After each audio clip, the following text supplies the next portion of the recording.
Carrie in Legacy of Darkness. This is going to be interesting because I feel like I spent half of my entire Reinhardt video just alluding to things that I was going to say about Carrie. Where do I start with this? I guess I'll start off by saying that the differences between Castlevania 64 and Legacy of Darkness do make Carrie better, because there were some really big problems with how Carrie's attacks were implemented in Castlevania 64, and it made certain combat sections on Carrie almost completely impossible to actually do. But in Legacy of Darkness, those got fixed. So she no longer has to rely on her sub-weapons exclusively to get past certain combat challenges. I'm mostly just thinking about the Cerberuses at the start of the villa, but I'm getting really specific right at the start. I guess if you haven't watched the Castlevania 64 videos, or if you don't know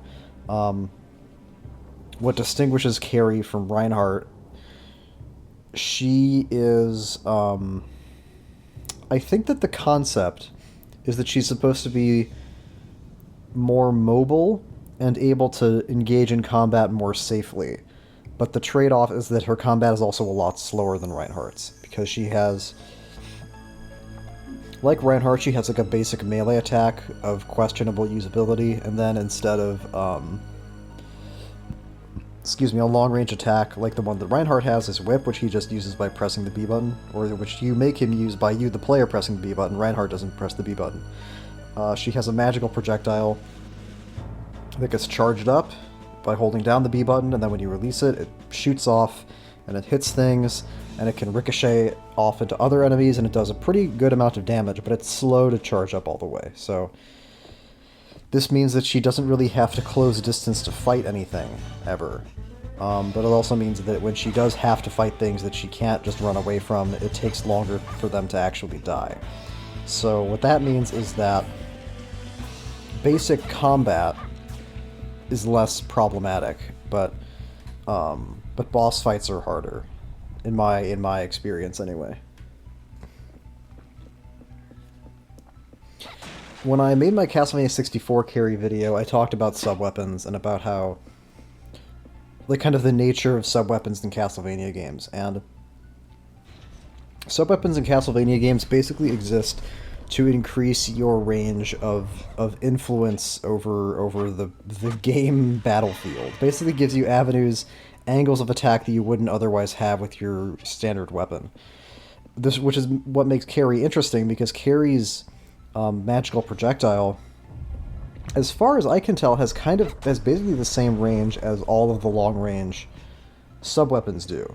So, as far as what the best sub-weapon for Carrie is, my initial thought in C64 was to use the Holy Water, because the Holy Water is like a close-range thing, and that seemed to be an element that she was not great at. It's also more immediate than charging up a magical projectile. To be clear, there is still, I think, a pretty problematic delay on sub-weapon usage, which prevents it from feeling like snappy the way that Reinhardt's Whip feels, but it's certainly faster to just toss Holy Water at something close to you than it is to, like, charge up a full projectile. But despite that, I ultimately just decided to do what I've done in all of these runs and stick with the cross.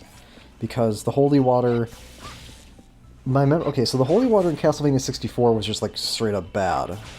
Or whatever trick there was to using it, I never really figured it out, because enemies just had a tendency to not run into the fire patches that it created. Legacy of Darkness, it's possible that Legacy of Darkness improved it, and I may have done some experiments with using it, but if I did, which I think I did, I must have ultimately determined that they hadn't changed it enough for it to be worth it. And the thing is that it's a very minor issue, because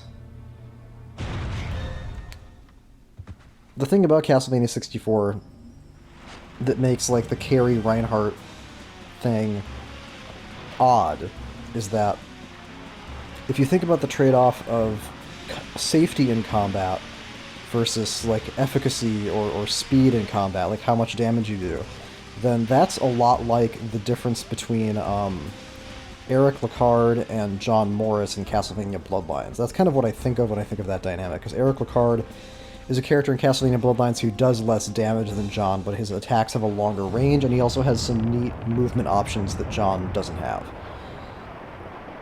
And that creates an interesting dynamic, or an interesting choice, because combat in Bloodlines is so central, and because it's so important, and because having these different options and different ways to traverse the levels makes a really big difference in the completion of those levels. In Castlevania 64, combat is so unimportant as an obstacle that really the differences mostly come down to how it feels to play them. So it's not like the fact that she has this magical long-range projectile it doesn't feel like it makes much of a difference in combat. The only time combat is not sort of a trivial exercise for fun is in the boss fights, and this is an interesting strategy. Okay, I guess it worked. So the level 1 boss fight on Carrie in Legacy of Darkness is the hardest thing in the whole game, except for, I guess, Dracula Ultimate in Cornell mode.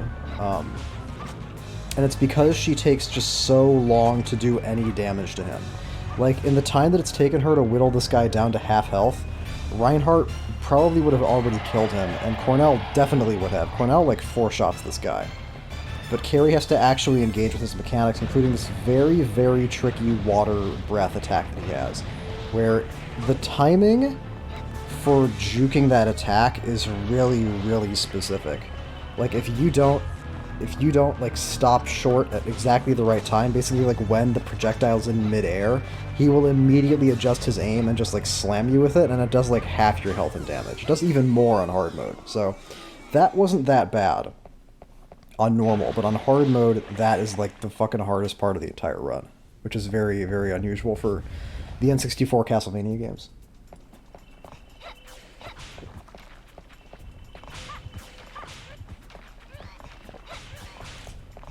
It's also kind of annoying because there's one guaranteed weapon upgrade on the ship that I know about. That's the one that I always get in the barrel on top of those boxes, but I don't... If there's a second guaranteed weapon upgrade somewhere in that level, I don't know where it is.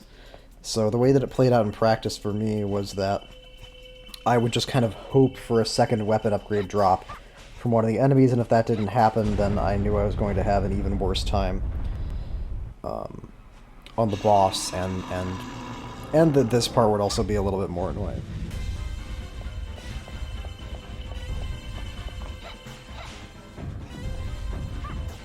Also, because Carrie takes so long to kill the bosses in this game, I am going to be taking the shortcut through the Forest of Silence that I did not take on Reinhardt.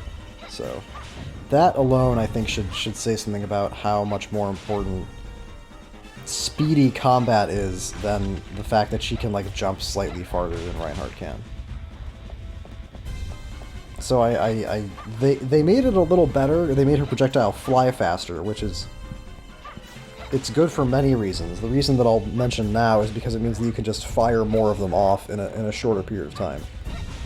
Because if there's one already in the air, you can't charge up another one. So if it was the slow C64 version of the projectile, then you could be stuck in this position of the projectile is just slowly making its way over to the target, and it's time that you spend standing around not doing anything when you could be spending that time charging up another shot. Here in Legacy of Darkness, it's fast. It hits things fast. You can get started on preparing for the next attack very, very quickly. So one of many elements of Legacy of Darkness that is just kind of a flat, inarguable improvement to Castlevania 64, in my opinion. That skeleton dropped a cross, and I don't know why I didn't go back and get it. It's possible I didn't notice it, or I didn't want to bother. If this was hard mode, I maybe would have, because one of the differences between hard mode and normal mode is that hard mode really fucks up the sub-weapon availability in Legacy of Darkness. The cross is almost impossible to find. There's just a lot more knives and holy waters, neither of which are very useful. It's also possible that I had wow, okay, I did not mean to do that. I think that was luck. because what happened there was I basically like finished him off with one last like quick melee attack. I don't think I meant to do that. I think I meant to back up and start charging the last shot to kill him, but I ended up like hitting B too soon or something. I don't know. That felt unintentional.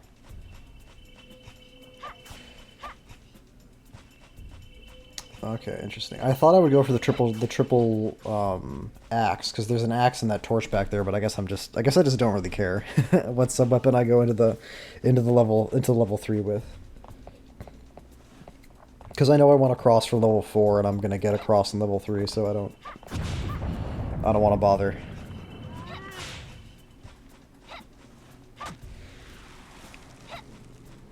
I never learned if Carrie takes more damage than Reinhardt, because that's what the difference is in like Rondo of Blood between Richter and Maria, which is like the most similar the most similar pairing in terms of the character visual designs to the C64 Reinhardt Carrie thing. Maria does, because Maria takes more damage than Rondo of Blood, but Maria's also just like the most overpowered thing ever put in a video game in Rondo. Carrie is not overpowered, or if she is, she's overpowered in some way that I never figured out. Because it's just the nature of these N64 games, man. Like, the thing that kills you is not the combat. The thing that always kills you is the platforming. Like, an overpowered character in Castlevania 64 would be a character who can, like, fly. Or who could use, like, hover boots or something. Or Mario's, like, fucking water backpack from Super Mario Sunshine. Flood. That would be overpowered in these games.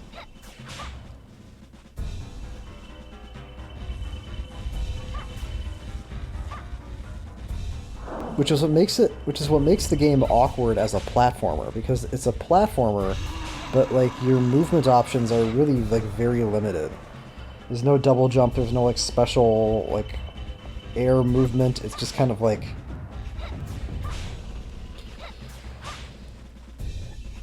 and I think that's probably why these games were received inconsistently, I'll say. I don't want to say badly, because that's not exactly true, and I don't want to say well, because that's not exactly true based off of what I've seen from sources at the time. So I'll say inconsistently.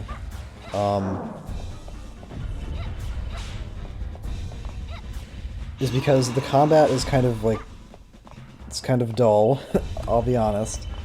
And then the platforming is also kind of like not super complicated or engaging. But at the same time, it's like hard, and it's what kills you. Which is a difficult combination to pull off, but it ends up being sort of the worst of both options. But, as I've said a billion times before, the strength of this game is not really in any of the gameplay is just kind of functional. It's mostly just here. The point of the game, the strength of the game is more the atmosphere and the feeling that it gives you, which is why it's difficult to explain in rational terms why I enjoy it.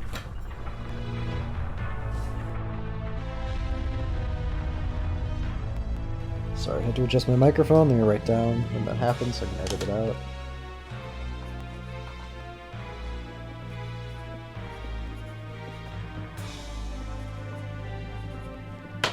Okay.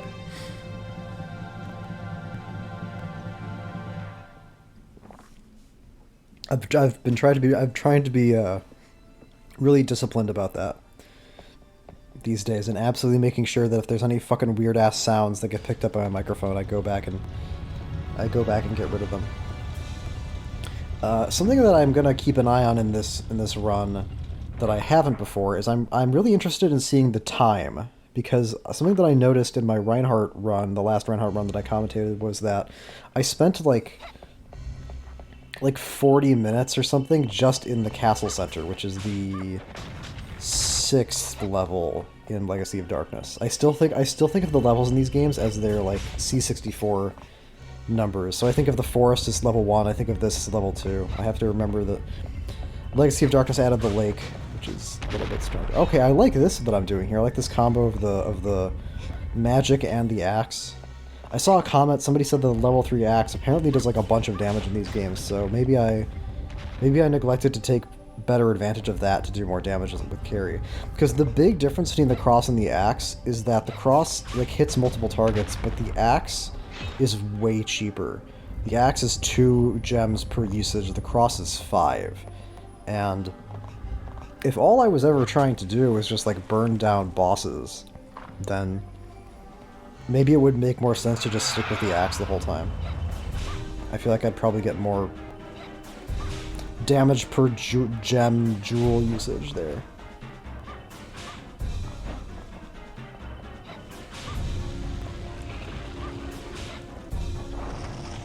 But as I talked about in my Cornell video, I think the nature of jewels in Legacy of Darkness, the fact that you have to like stop to pick them up and that they're kind of like a pain to accumulate, I think de-incentivizes using them at all, unless you absolutely have to. Now that there are several parts in hard mode that I can think of that I would definitely want the cross for. That's like not negotiable, but in normal, I probably could have used the axe more than I did.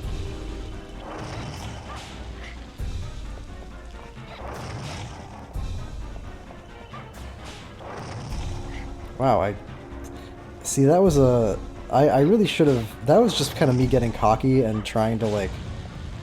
Because what happened there was I bumped into him because the camera changed, and like suddenly I was moving in a direction I wasn't expecting to move. But if I wanted to play that absolutely safely, if it was important to me to no damage that boss, I could have just killed the second snake exactly the same way I killed the first one, which was just by ducking back behind the barrier again.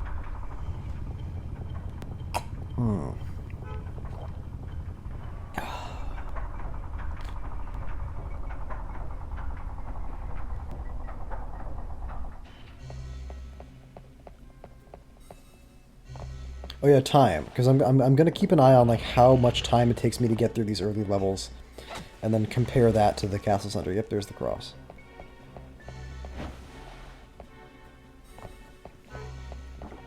I guess if I ever like go back and play this game again just like for fun, which I might do maybe at some point, I'll try out the level 3 axe and see like how it feels. But if I was ever gonna go back and play this game again for fun, I'd probably just play Reinhardt. And Reinhardt, well, I don't know. That would still give me a feeling of how like strong the axe actually is. Time. I keep on getting distracted. Yeah. So I want to see like how much time I spend these early levels. I got to level 3 here with like I think it was like about 14 minutes. So opening cutscene, opening and like narration. I don't know how long that took exactly, but that's like roughly. Like, including cutscenes, it's like 7 minutes per level, so. It looks like I'm probably going to get out of this one at about the same time, depending on how many cycles of this it takes for me to get a pattern that I like. There we go.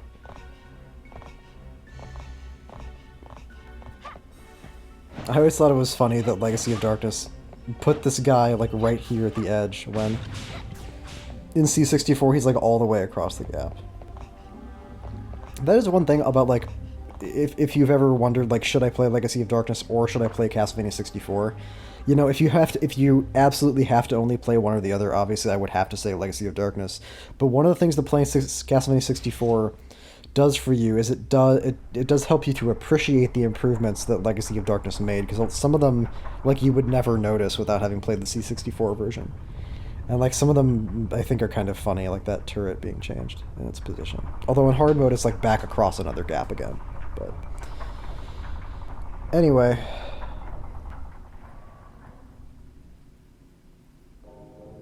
and C64 has more voice acting in the Carrie and Reinhardt levels.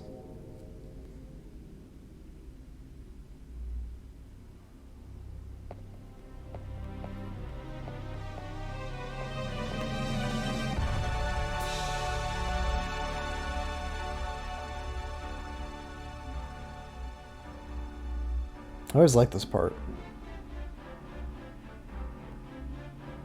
I think this is the only time in Castlevania games that I've played that Dracula, like, shows up partway through to, like, talk shit. I'm thinking now. You see Dracula in cutscenes in Rondo, but he doesn't like show up to like tell Richter like, haha, you suck. Which is kind of what's happening here. It's an interesting question, because I guess you would ask which one is better. Is it better for the main villain of the game to be constantly present, so you kind of like build up, you know, resentment towards him, or just, you know, can kind of establish that he's there? Or is it better for him to sit at the top of the castle and just, you know, be mysterious until you get to him? I prefer the second one, I think. It's a moot point in this game, of course, because, spoiler alert, that's not really Dracula. That's a dude disguised as Dracula, which might be why he's doing something otherwise uncharacteristic and showing up partway through to say, haha, you suck.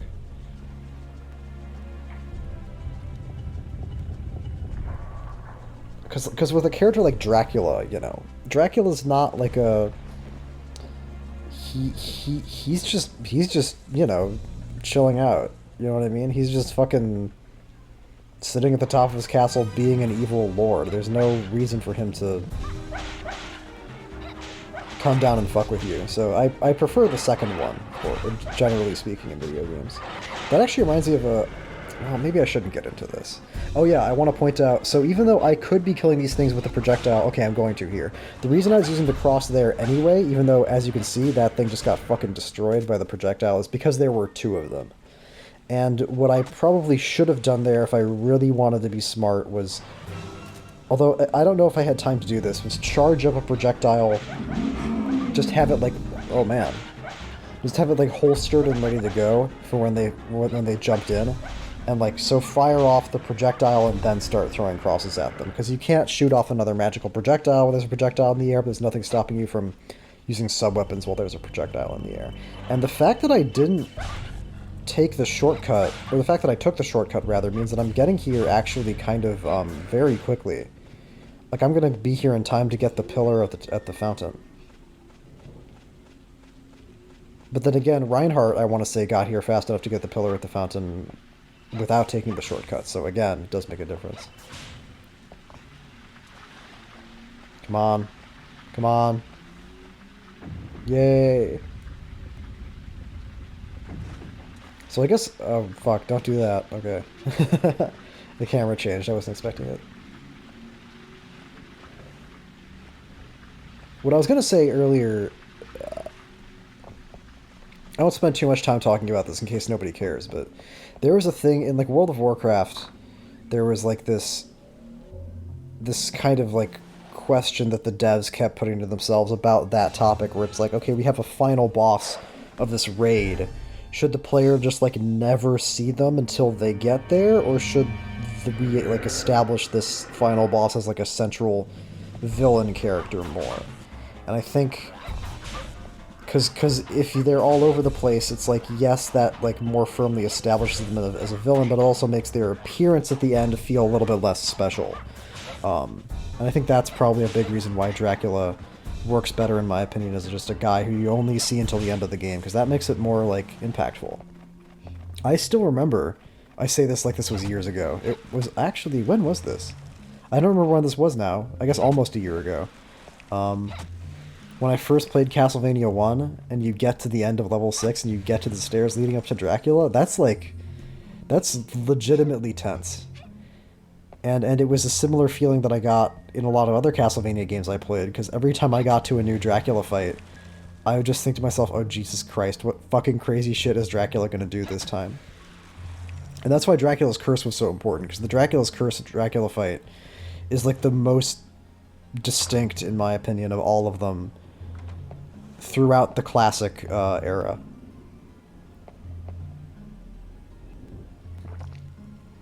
All the other ones are like just kind of variations on either the C1 pattern or the Rondo pattern, which is itself kind of a variation of the C1 pattern, but you know what I mean. Alright, let's go. Go, go, go, go. Okay.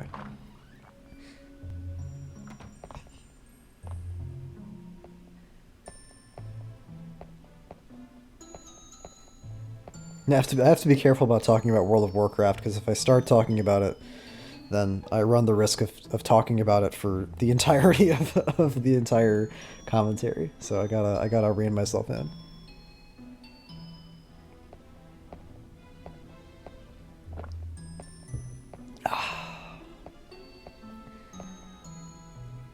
If it's blood, wouldn't it be blooding the roses? I guess probably not.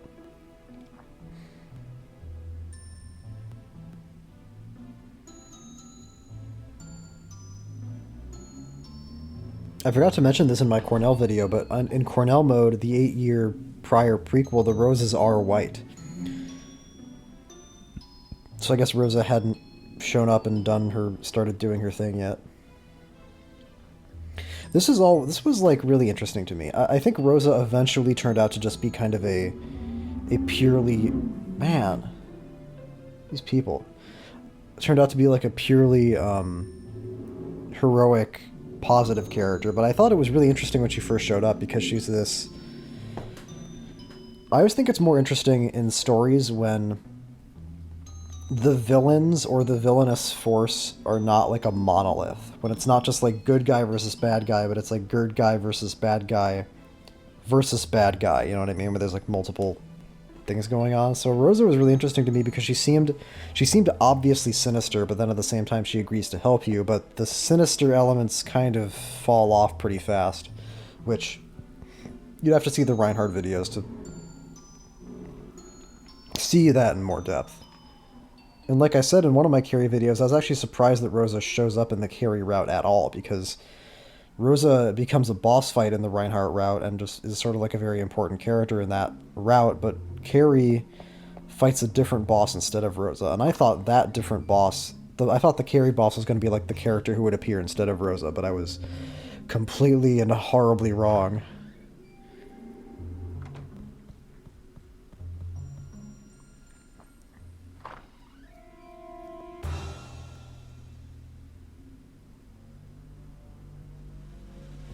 I'm still a little bit confused about the geography of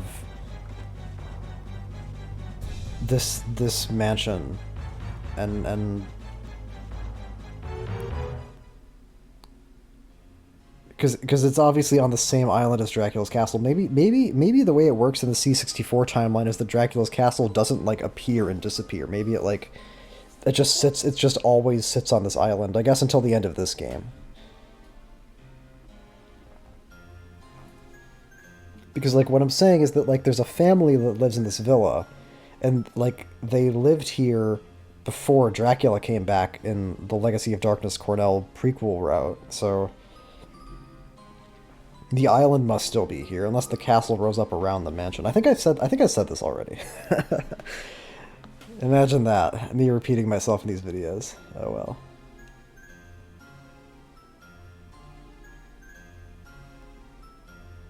I love this cutscene a lot. I love all the Vincent cutscenes.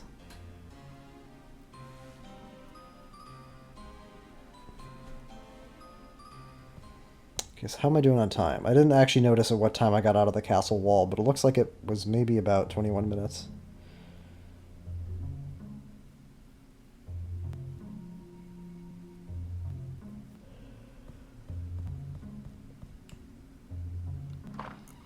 So this one's probably going to take a while because there's a lot of cutscenes.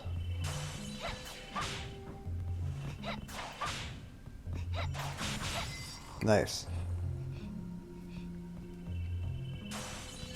I actually should be closing distance with these guys, because that throwing sword attack is harder to dodge than when they just like wander up to you and try to swing at you. But I guess somehow hitting them interrupts the attack anyway, so it doesn't ultimately matter.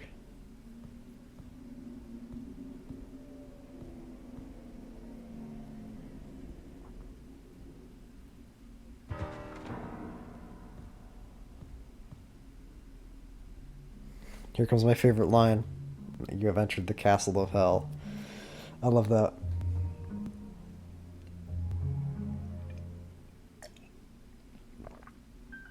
I feel like I should be saying more than just I like that or I love that, but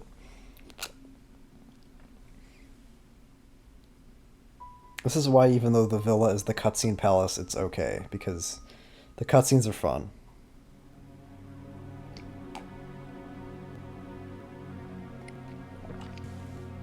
I like the noise he makes here. Does he still make the noise in Legacy of Darkness? Let's find out. And... yes! Okay, good. I was curious because the voice acting, a lot of the voice acting that was in like the Carrie Reinhardt story in Castlevania 64 got removed in Legacy of Darkness, but I guess maybe that's a sound effect and not like a thing they actually got somebody in the booth to record.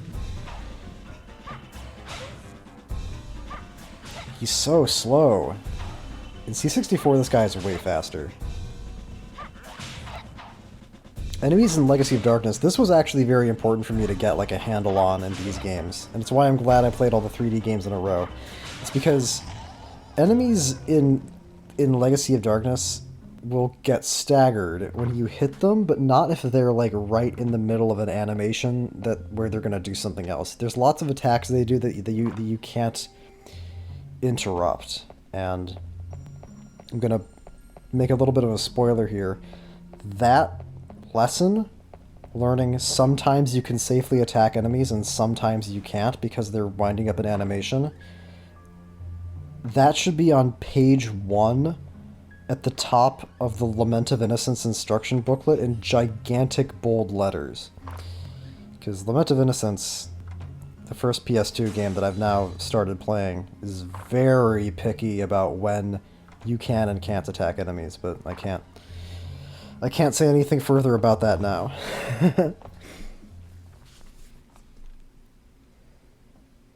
The fact that if it is the case that the game takes place during World War II, I guess I should mention this again.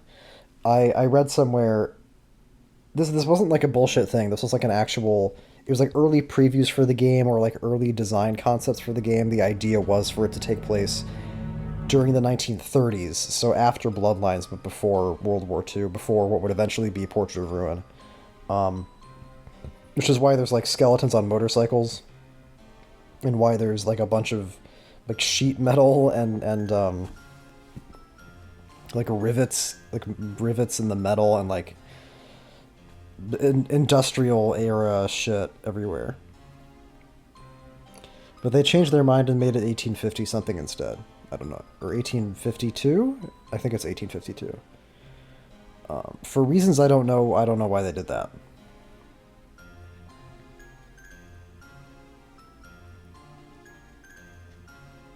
I theorized in the previous video that maybe it had something to do with timeline concerns, but these games, I think from the very beginning, were believed to exist in their own timeline, so they didn't have to worry about, you know, stepping on any Igarashi ideas.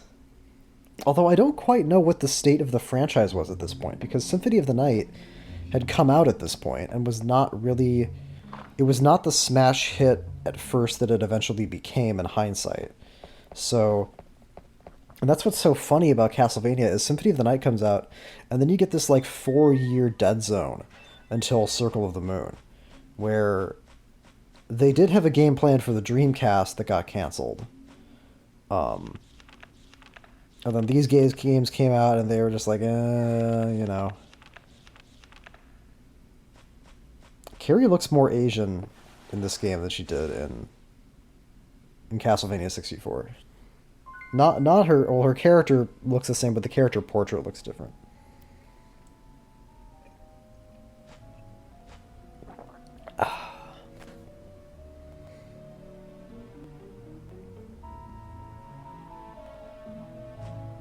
Help you what? Pick a better outfit, idiot.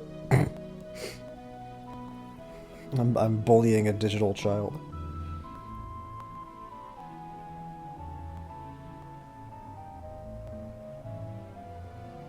Carrie has a lot of the same dialogue lines that Reinhardt does. I wish they'd inserted a little bit more distinct personality in their lines. They had to, because for some reason they decided that the characters they talk to should all have the same lines. Like Malice says the same things to Carrie that he does to Reinhardt, so does Vincent, so does Rosa, so their responses had to be the same in substance, which obviously limits what you can do. I really wish they hadn't done that.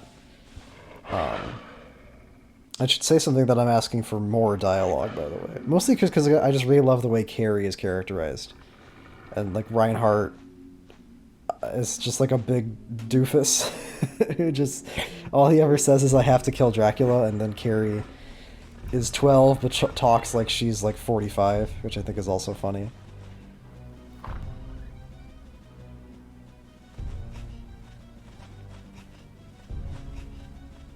Now let's see if, because Carrie jumps further. I want to see if I can just outrun these dogs. Probably not. I'm probably gonna have to actually turn around and fight them. No? Okay. I'm doing pretty good, actually. Oh, that's not good. Yeah, it works until it doesn't.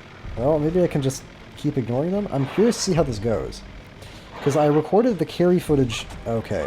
Because the thing is that I recorded the Carrie footage before the Reinhardt footage, so I think at this point I was still under the desperate delusion that I could play the Legacy of Darkness hedge maze the way that I played the Castlevania 64 hedge maze, namely just by spamming jumps the whole time to never get caught by the dogs. But in Legacy of Darkness, they made the dogs a little bit better at like catching your ankles on jumps, so I think the success rate was less consistent. Obviously, I still like pulled it off there pretty much okay. They only caught me once, but maybe it is a Carrie thing, because I feel like Reinhardt isn't in the air as long. So maybe the fact that Carrie is like in midair for longer means the dogs have a longer window to like miss her. So I'll see what happens in the hard mode footage.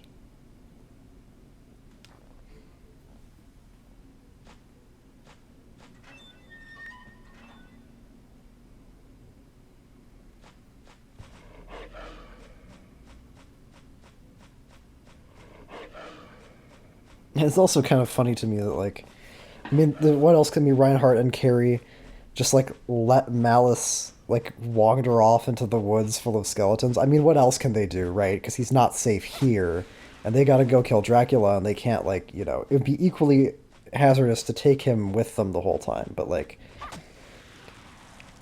get it? Okay.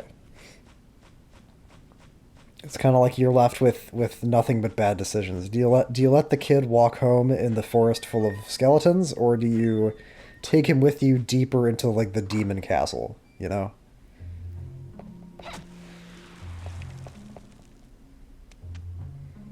Reinhardt says something pretty funny to him. He basically tells Malice to man up and go fight the skeletons, which is really funny.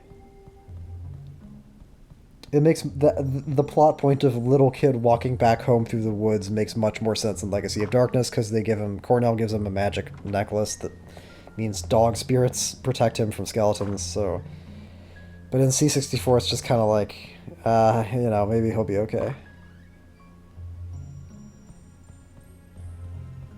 To be fair, Reinhardt and Carrie have probably cleared out a lot of the skeletons from the woods at this point. He's still here? Why am I here again? Oh, because there's a cross back here, right. I was like, why am I back in this room? It's because of the cross. Which is not a cross in hard mode. In hard mode, it's holy water. Ugh.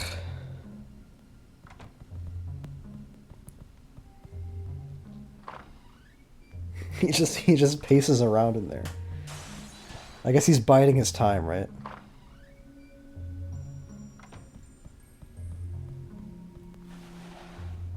I actually kind of wish this level was longer. I wish the mansion was a little bit bigger and more involved.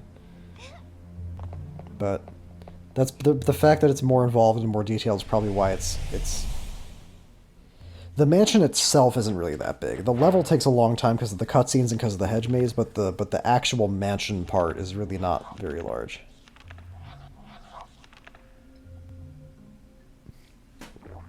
Whereas, you know, something like the tunnels, the Reinhardt tunnel levels, there's a lot of shit in that level. Some of it doesn't really even need to exist at all, but they did it because the tunnels are just like brown walls. And then the castle center, of course, is massive. So maybe making the villa too big would detract from the scale of the castle center. I don't know. That is not what I wanted.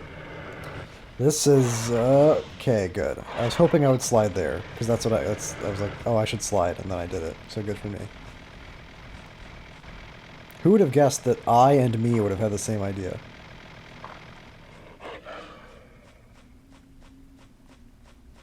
I always like this little part back here. I really wish the hedge maze in in C64 was more like the hedge maze in like the Cornell story.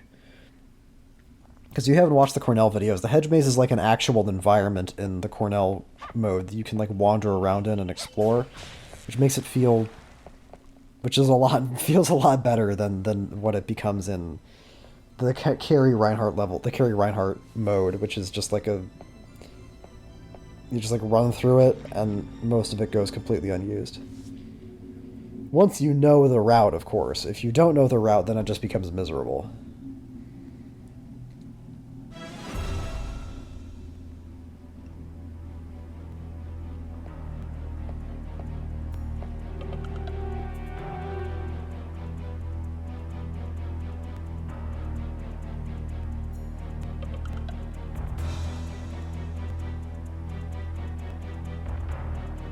I like the fact that Malice wears a red necklace and Carrie wears a blue one. I don't know if that was intentional or not, but I like the contrast. Alright, let's see how this goes. I'm curious. Okay. Yeah, Carrie's... He's so slow. Okay, so they are faster. Either they're faster in the nighttime, or I'm just noticing it more because... What the fuck? Why did that do so much damage? I feel like he died too fast. I'd have to go back and watch it again. Fuck. Oh.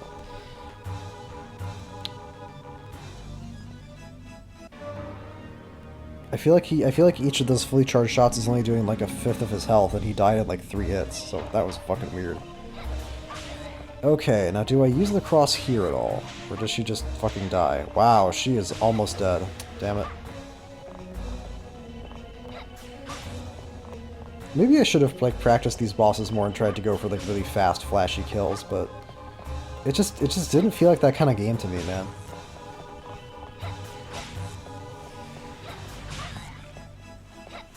Damn it! Fuck. I think I did there what I talked about doing in another video, which is I was trying to close distance with her after the mist phase ended to try to bait her into like charging at me, so that way she wouldn't just immediately go back into the mist phase, but she didn't give a fuck and T-posed back into invulnerability anyway. There we go. Die. Die, bitch.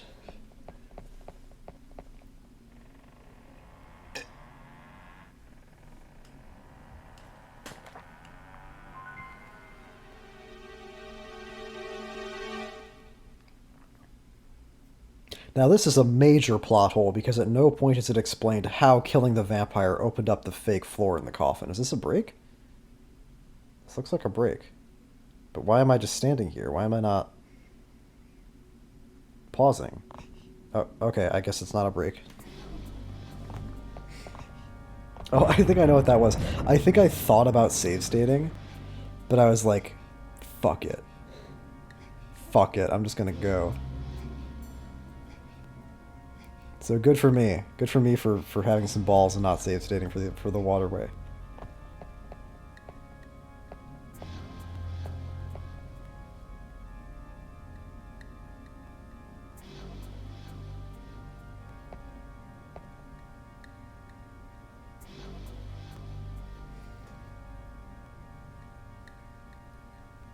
Yeah, you know, you don't really need to smell poison in the air to not want to jump in sewage water. I think that's just kind of a general, but they had to explain why jumping into the water makes you instantly dissolve. I know. I know.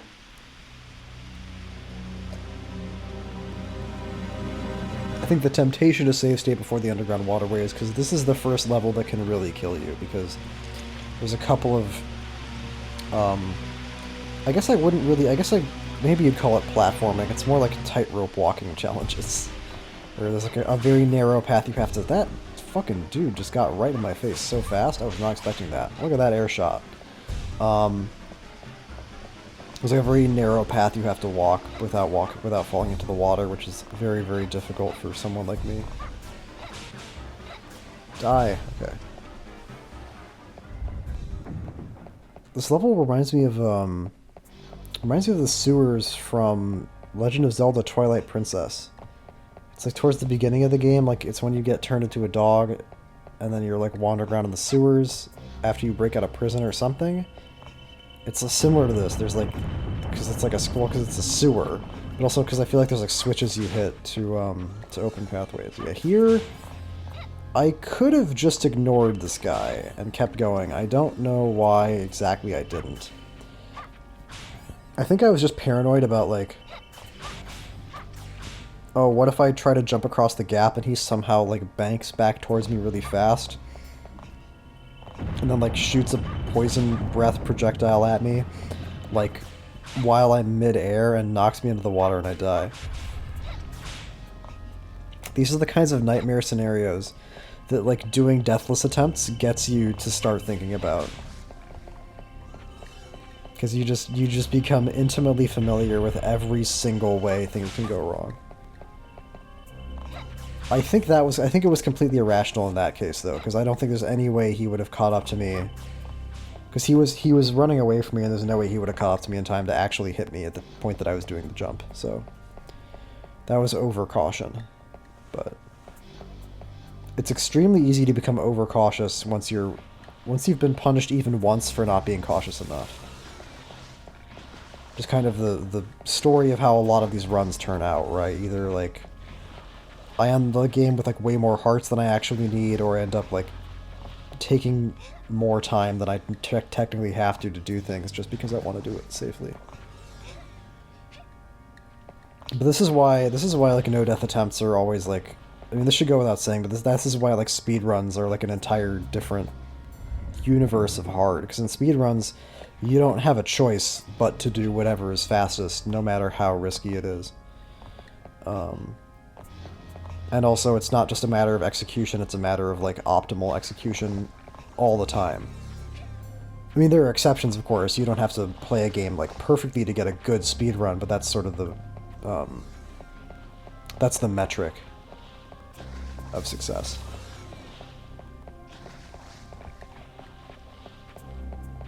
Which is why I would never do it. I don't know. Speedruns seem like they might be pretty fun, but it's like, it has to be a game I like really love and that I wouldn't mind like playing a lot. And I think I would rather just sort of do challenges with a more like concrete like status to them, like no death, and then just once I do that, just move on to more games, because there's a whole wide universe of video games out there that for a very long time I only really played like one or two games. I played World of Warcraft, I played Team Fortress 2, I played like, you know, and like that was it for a long time, and then when I quit WoW, I was like, well, now what do I do with my free time? You know? Because, like, and I kind of realized that there were all of these game series that I was interested in, but that I never really had the opportunity to explore the way I wanted to. So there's a lot that I'm interested in, and there's a lot that I want to do besides just Castlevania. So I think I'm more of a, like, you know, I'm willing to play the same game over and over again to a certain point, but not too much.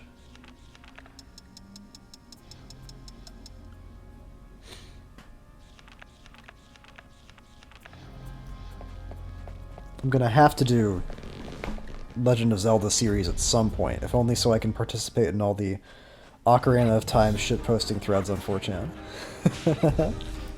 Okay, Medusa boss. Finally, something new to talk about.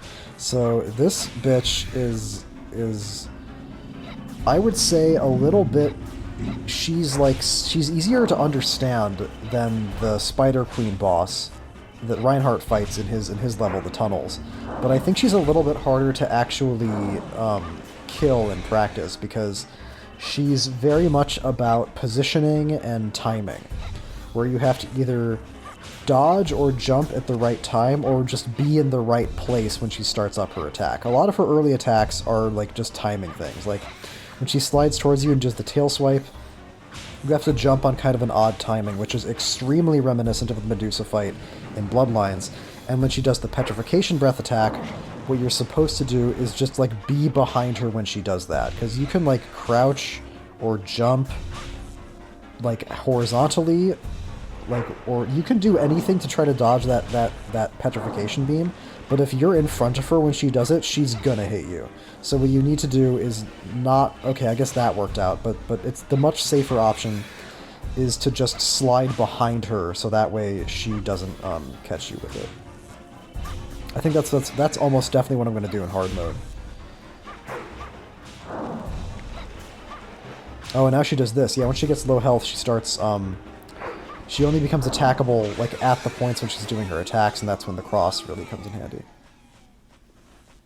So that was actually pretty smooth.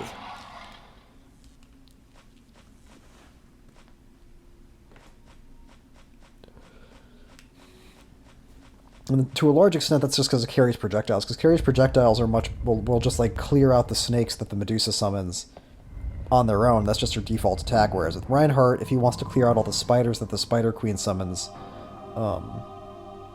he uses the cross for that. I really like the fact that Actrice says that line, that first line she says here, so much power, it's almost scary or whatever. It's very good to have that line come right after a boss fight. Because in C64, there is no boss in the tunnels or the waterway. So instead, it's like Carrie just kind of jumps around and like bops some lizard men on the nose, and then she gets in here and Actrice says she's so powerful, and it doesn't really feel the same as if you just, you know, destroyed a Gorgon. Makes her reaction feel a little bit more understandable.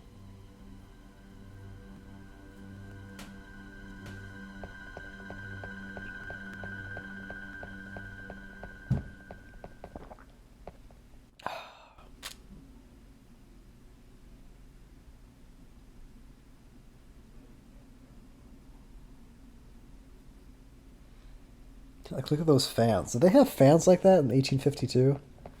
I don't think so.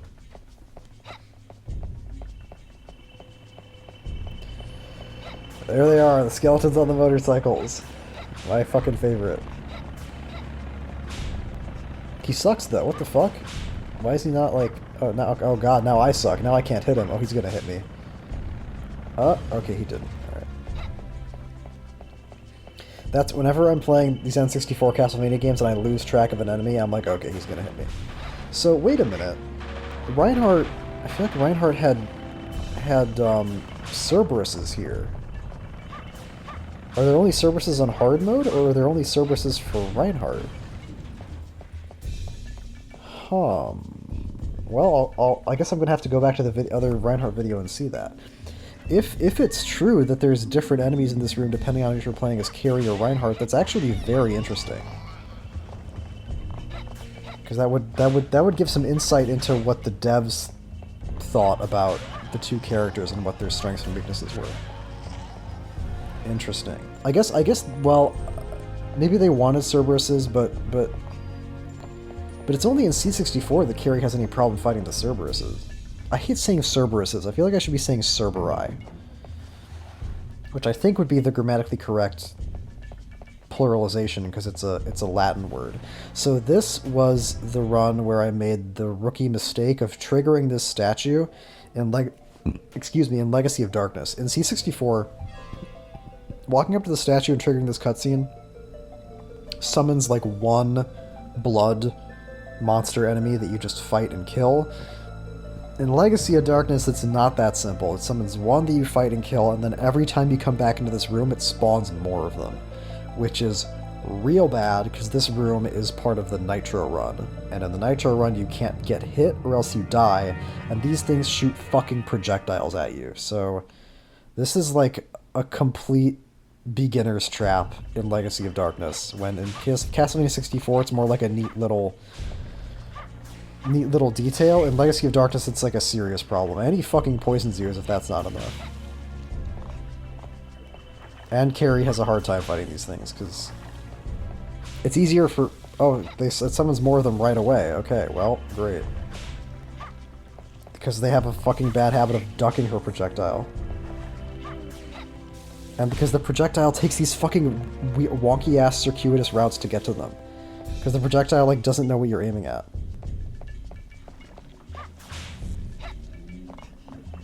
You gotta get like right in their face to stop it from just like flying off in some other weird direction and only hitting him. He's still alive? Just die, you fucker. Jesus Christ. I don't think I have... Do I notice that I'm poisoned? I think I don't notice that I'm poisoned. Because otherwise I feel like I would immediately cure that. I must have forgotten that they did that. Now I notice, yeah.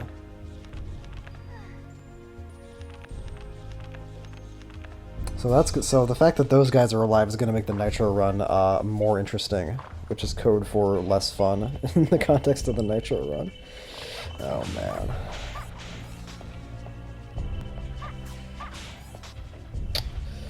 It's my favorite. It's the lizard brawl. It's the lizard conveyor belt. The lizard fight conveyor belt that you have to do every single time you come into this room. I'm being a lot more generous with my cross uses, probably just because I want this to be over faster, and because in the section coming up there's some stained glass knight enemies, and those guys are always really generous with the gems that they drop. So I want to take advantage of that. And with Carrie, like the time that you spend to pick up a gem is probably just compensated by the fact that you kill things way faster if you actually make consistent use of sub-weapons. Although again, that might have been a situation where the level 3 axe would have been better. I really don't know.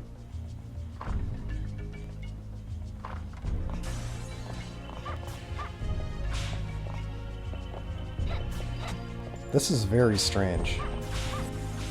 Okay, I guess they're dead. Oh, don't pick up the knife. Don't pick up the knife. Okay. So don't do it. Don't do it. All right. Okay, I have 97 hearts anyway. All right. I love the comical like fall these guys do when they get hit. I think that's also a Legacy of Darkness edition. These enemies are a lot more manageable in general in Legacy of Darkness. They're like all the vampire enemies. They're slower and they don't have as much health, which is appreciated. Another thing that I don't think I ever mentioned is that the graphic for that fire is different coming out of these faces. I think they did that to make it a little bit more clear, because the fire animation in C64 is kind of like more like wispy and not really as like bright and densely colored. If my memory is serving me anyway. I'm pretty sure I'm remembering that correctly.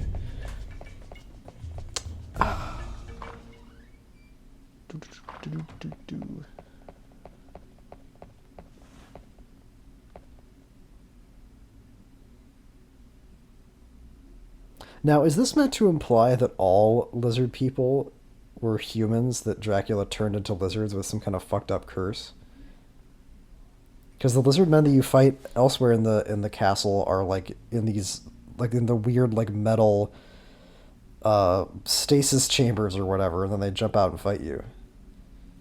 I don't know, but there's also lizard guys in the sewers who seem like they probably just live there, so I don't know. And plus, if that's the case, why is this guy the only one who can talk, and who's retained his humanity? Questions for the scholars.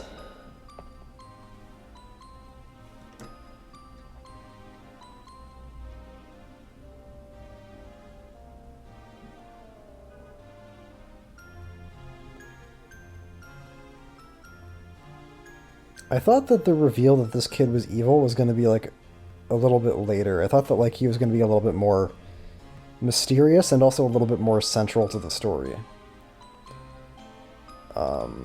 Which I guess if you don't know, this kid's evil secretly. It's not going to be a secret. It's going to stop being secret in about 10 seconds.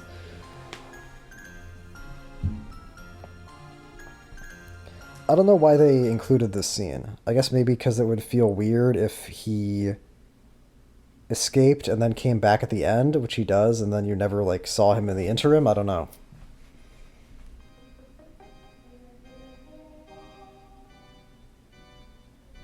Maybe they wanted to hint at him being evil instead of it just being like a random thing.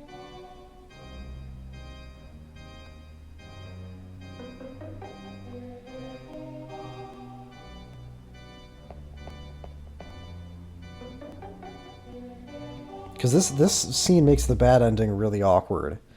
Because Carrie and Reinhardt, in the bad ending, they find Malice in the throne room, and they both seem to have forgotten that he had this completely bizarre demonic outburst when they met him in the castle center. They're just like, oh, Malice, you're here, let's escape and go to safety.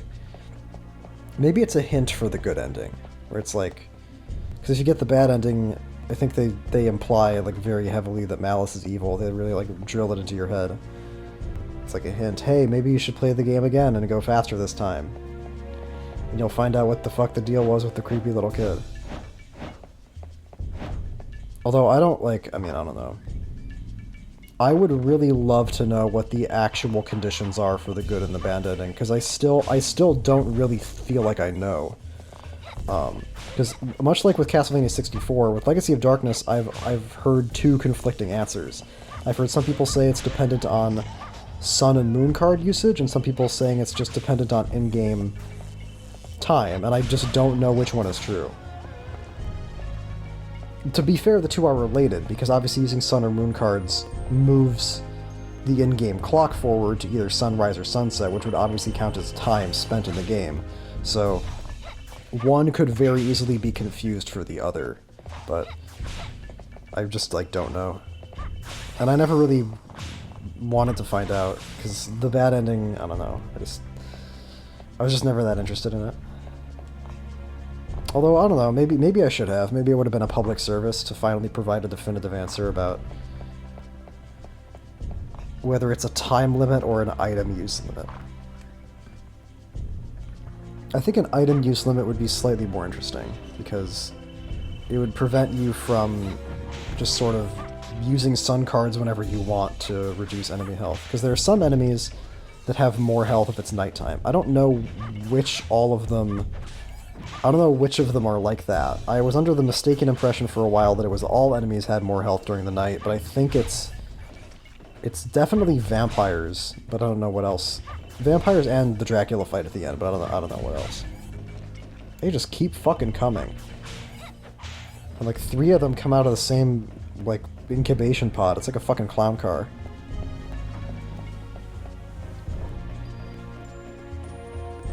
But I like the idea of the item usage limit being the determining factor for the good or the bad ending, because that makes you think a little bit more about when you would like to use them. Because there are some points in the game where you might have to get through a certain door, but then there are other points in the game where you might just be able to get to that door at a certain normal time anyway. And guess who's back? It's my fucking favorite. There's only one alive? I thought they respawned. Well, we'll see what happens when I get to the Nitro run. Because I swear to God, when I do the Nitro run, I walk in here and there's fucking 4 of them again. Huh.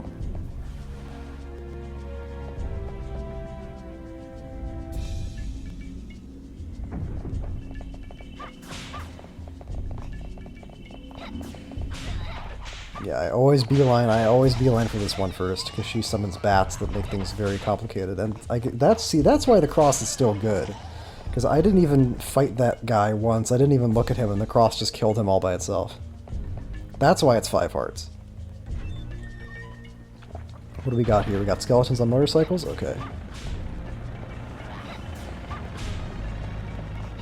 Now look at that fucking sidecar machine gun, that's a World War II thing. Or World War I, or whatever.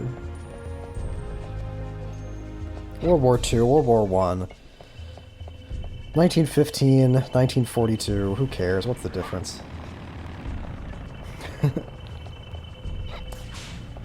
That hit him? I feel like I still hear his motorcycle. Well, whatever.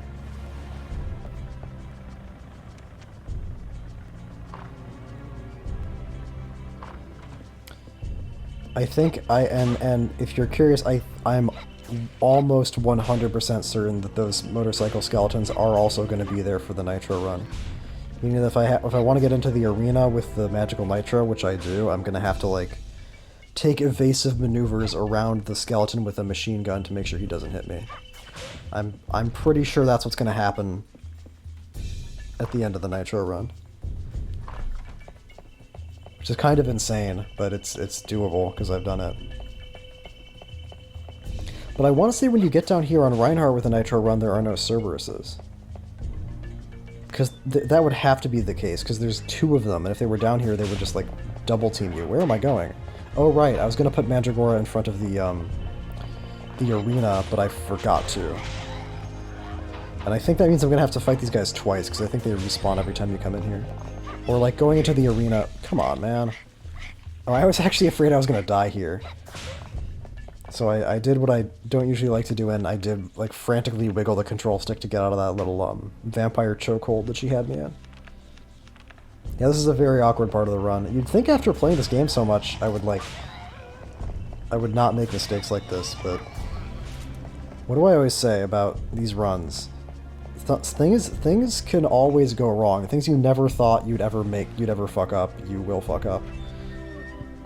When you start actually sitting down and recording gameplay.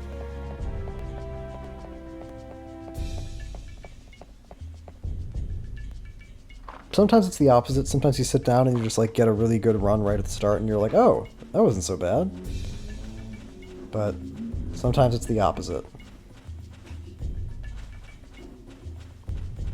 I don't know if it's actually faster or not to go straight and jump over him. I just did it because it's fun.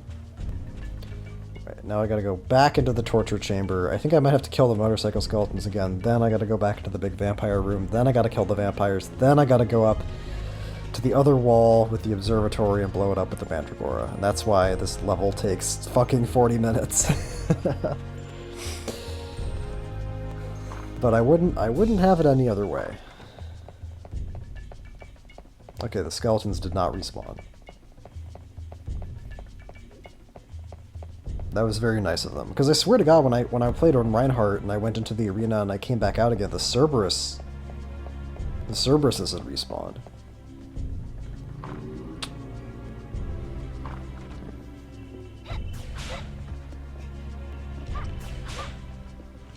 These differences are very interesting to me.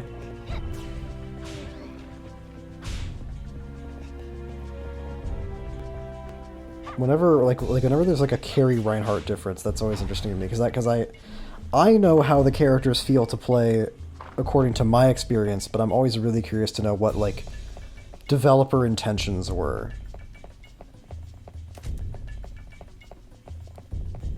So I like to notice those differences. They fucking respawn again, god damn it. I mean, there's nothing stopping me from just jumping past them, but I guess I was worried that if I tried, then like one of them would just like chokehold me on the way up, and I would have to stop and fight them anyway. That projectile was really close. That's another thing that's funny about figuring out in these games, is like projectiles, and like when exactly do the enemies aim at you, you know what I mean? I noticed that when I play these games, I tend to attribute a lot of... I do this like instinctually. I tend to attribute like human characteristics to what is a series of ones and zeros. Like I'll think about enemies in terms of like, what is he thinking? Like what is he trying to do? When is he aiming at me?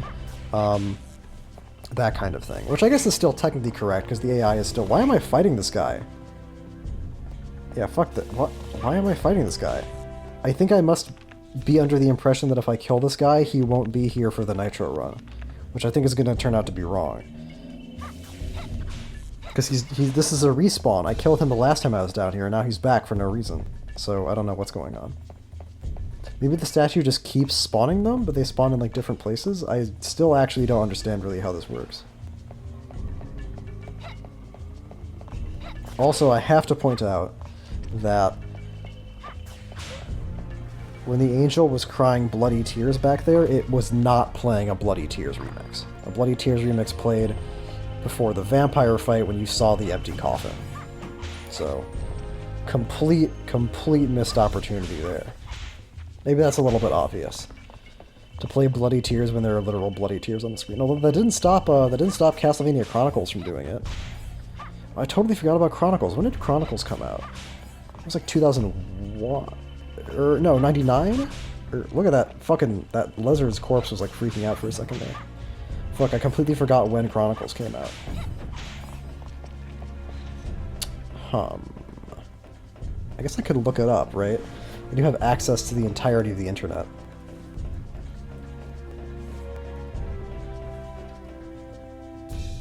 Fuck.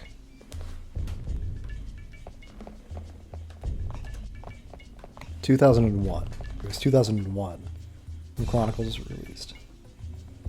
Yeah, it's strange because... I guess this makes sense, because Wikipedia lists the Japanese release date as 93 because they're talking about the original Akumajo Dracula for the X6800.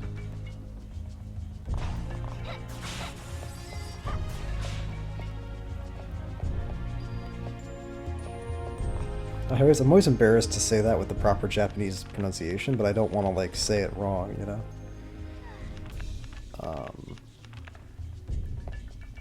Even though Chronicles is technically a different game, even though it's only a different game, via the inclusion of an arranged mode, it's visually different and, like, has a little few gameplay tweaks. If you don't know anything about Castlevania Chronicles, there's my quick little crash course.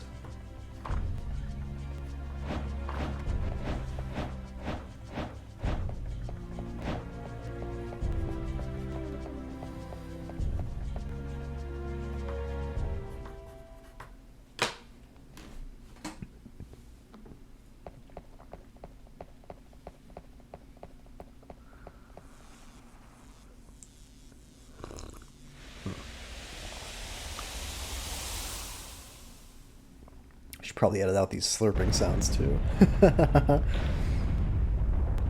It's the sound of gamer fuel entering my body, also known as coffee.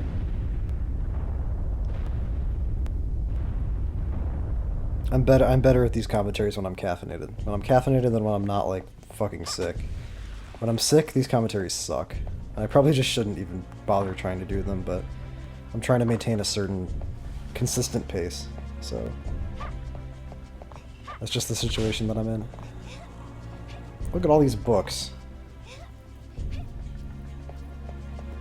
This is much less involved than the library level from Super Castlevania 4.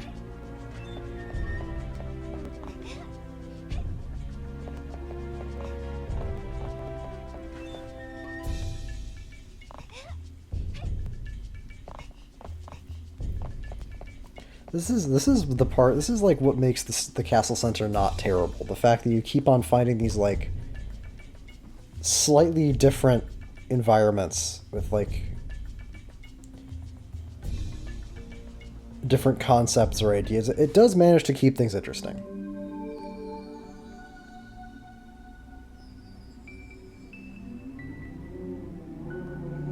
Because I feel like for a level that lasts this long, you really need to do something special to make it not terrible. And to be honest, if you wanted to make this level absolutely perfect, you would just eliminate the Nitro run. It would cut down on the time, and it would also get rid of the worst part of the game.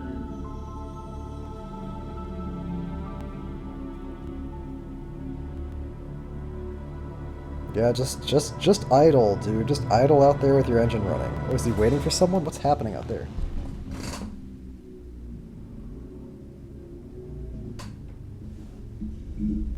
What am I hearing?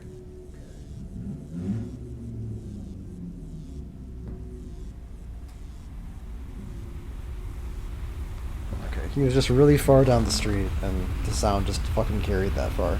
Sometimes people actually do just, like, sit outside in the street with their engines running, because they're waiting for someone, or they're, like, going to go pick something up or something.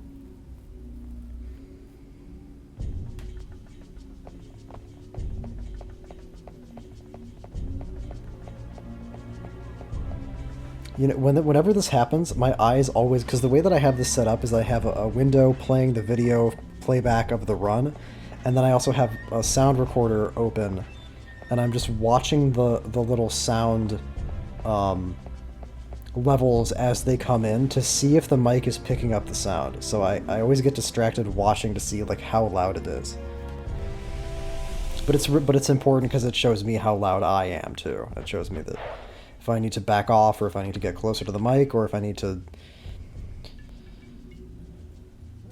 speak with my indoor voice or my outdoor voice, what I should do. Because something that people have told me in the past is that I'm actually unusually quiet. Because I just don't talk very much, I guess. Now I do. Now I talk more than I ever have, but because in my early attempts to remedy that, I kind of ended up either like yelling or like clipping the microphone. I think one of the earliest commentaries I recorded with this new good microphone, I was just like too loud the whole time, and so it's this constant like brr, brr, brr thing because I'm fucking clipping the microphone. You don't think about these things until they happen.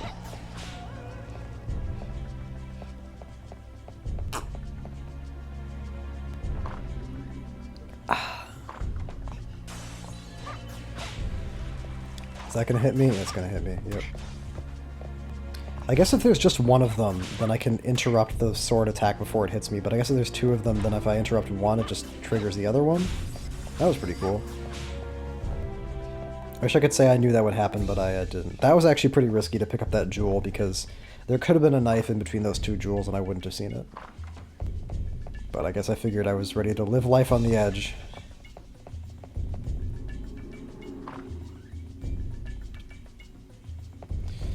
Yeah, this really needed to not, like... Maybe I don't have to do this every time. Maybe I could just leave right now, but I'm pretty sure every time I've tried to leave and I think maybe this time I don't have to do it, it turns out that I'm wrong. This is going pretty fast though. Like, it's the sub-weapon. The sub-weapons are really helping. God, I would give, like... I would pay money actually for a ROM hack of these games that made it so that you can collect jewels just by running over them. That would just make it so much better. That one tiny little change would just be such a gigantic improvement. Maybe they felt that would make it too weird and make it look too like video game-ish. But it's a video game, and it would make the game more fun, and I think that has to be the highest priority.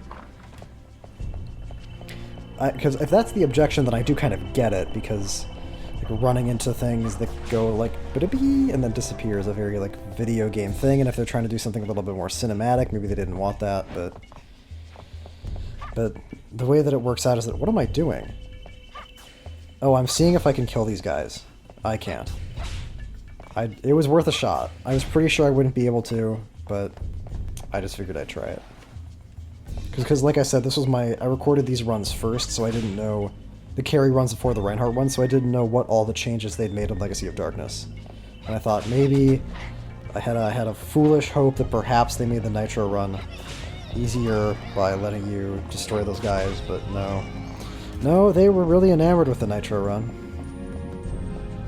And as I've conceded in the past, it's a memorable part of the game. It's the part of the game everybody has an opinion about. And as I've also conceded before, it's really not that bad. It's just so awful to have such a small margin of error be the difference between success and failure.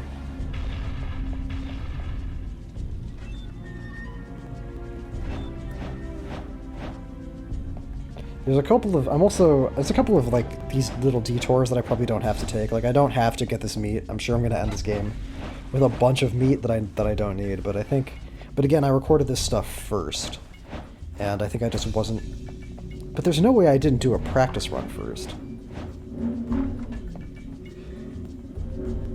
Okay, I'm saving, and I think this is the break. This is where the break should be. It should only be one. Anyway, the Nitro run this time around is not going to be that different from Nitro runs in the Nitro run in C64. It's hard mode where it really becomes a problem. I really should stop opening all of these, like, what am I doing? Okay. Well, I pushed the wrong button to open the door, it's funny. I don't know if I've mentioned this before, but excuse me, man, what's wrong with me all of a sudden? Sorry. Of course this happens as soon as I start recording. I start fucking hiccuping. I know I mentioned in one of my C64 videos that this game was the first time, basically, I'd ever really held an N64 controller. And the first time I, like, understood how they're supposed to work. And something that surprised me was that, you know, the N64 controller has those 4 camera buttons.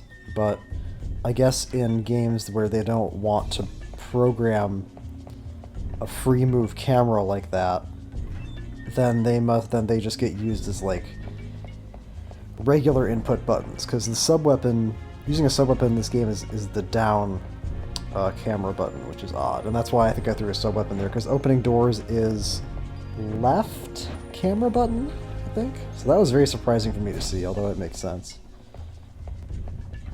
It was the Wild West. It was the early days of 3D video gaming.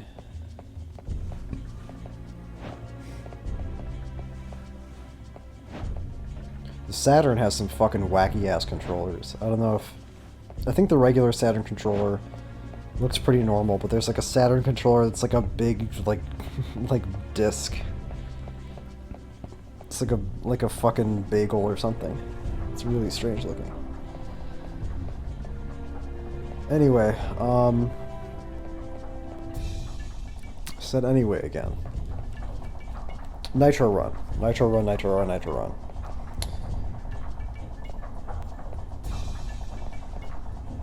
I think everything I could say about the Nitro Run. I think I've finally hit the point where I've said everything I could say about it. It's...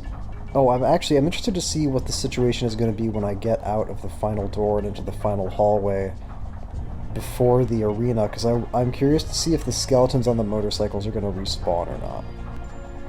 Because I can never remember if that happened. I want to say that when I watched the Reinhardt footage, the Cerberuses did not respawn. And I'm curious to see if the motorcycle skeletons are the same way.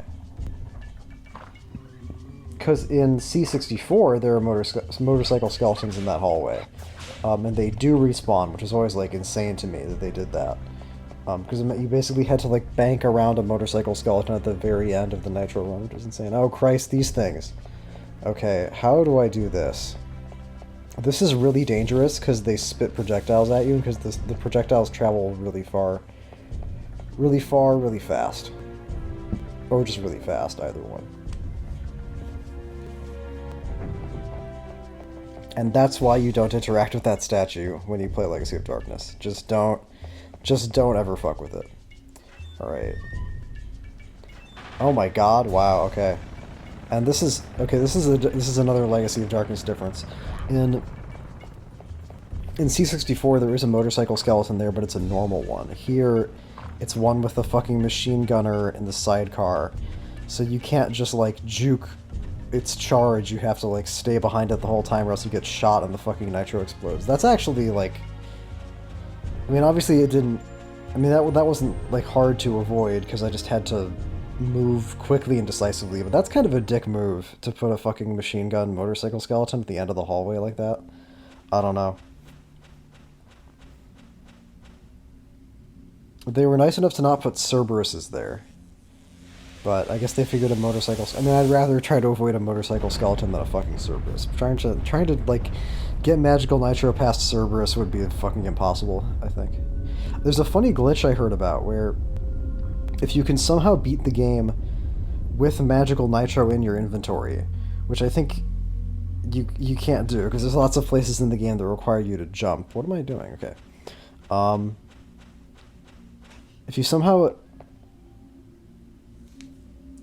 end the game with Magical Nitro in your inventory, then start a new game in the same save file, the game will remember that you're supposed to have the Magical Nitro picked up, and you'll, like, spawn in to the first level and then, like, instantly explode. I think. Or no,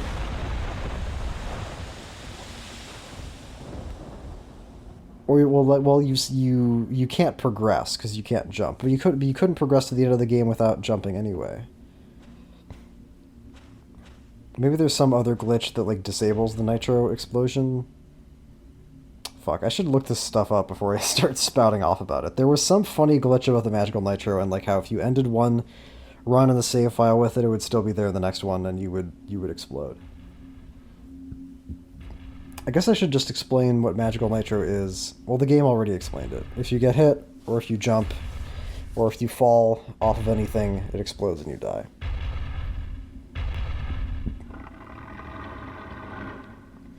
So this boss is better on Carrie and Legacy of Darkness than it is on Carrie and C64, because the big problem is that it's so funny. Like, the way that a lot of these fights play out with Carrie is that you end up playing them, like, identically to how Reinhardt would play them, but they're just slower because she doesn't do as much damage.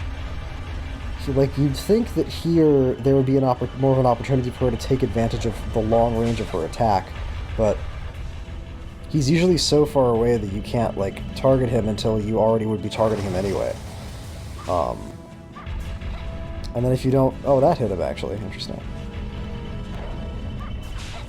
So, I don't know. Maybe I'm wrong. Maybe I should have just been firing them off here, one after another, but... is that gonna hit him? No, okay, that didn't hit him. Yeah, you'd have to full charge it to really get a good chance of it hitting him before it dissipates, and that would be... I guess not impossible to work into the evasive movement around the parts where he stopped. But there goes a wasted charge shot, and that's why it's tricky, because even though her projectile is faster, this thing still outruns it. Like, it's not... The fact that it's faster only means that she basically has more of a chance to get in more shots during these staying still vulnerability phases. But it doesn't make taking pot shots at him any more viable, in my opinion. Not that there's any good reason to do that, which goes back to exactly what I said, which is that this fight plays exactly how it does on Reinhardt when you play on Carrie. Unless there's some fucking insane trick that I don't know about. I mean, I guess if I really wanted to, I could, like, look up videos about these encounters, but I try to insulate myself from that as much as possible.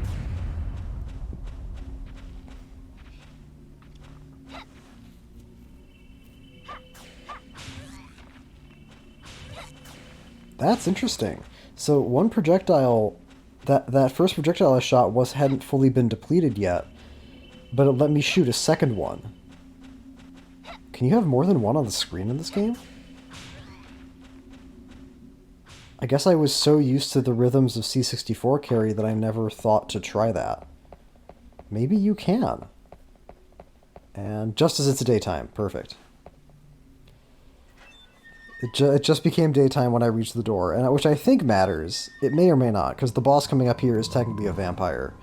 And if boss vampires work anything like regular vampires, then she will have less health during daytime. So, you know what?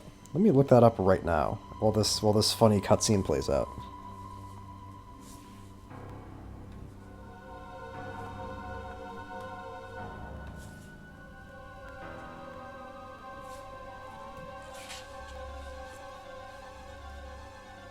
Fuck. I was really trying to type without bumping my microphone, but in the end I did. Has the fight started yet? No, okay. It's a big setup. They have a lot to explain and explore. Oh, it's Carmilla. Okay. Or Camilla? Or okay. I did a search for Camilla and it showed me the circle of the moon lady. Okay, no, her health doesn't change. Her health doesn't change.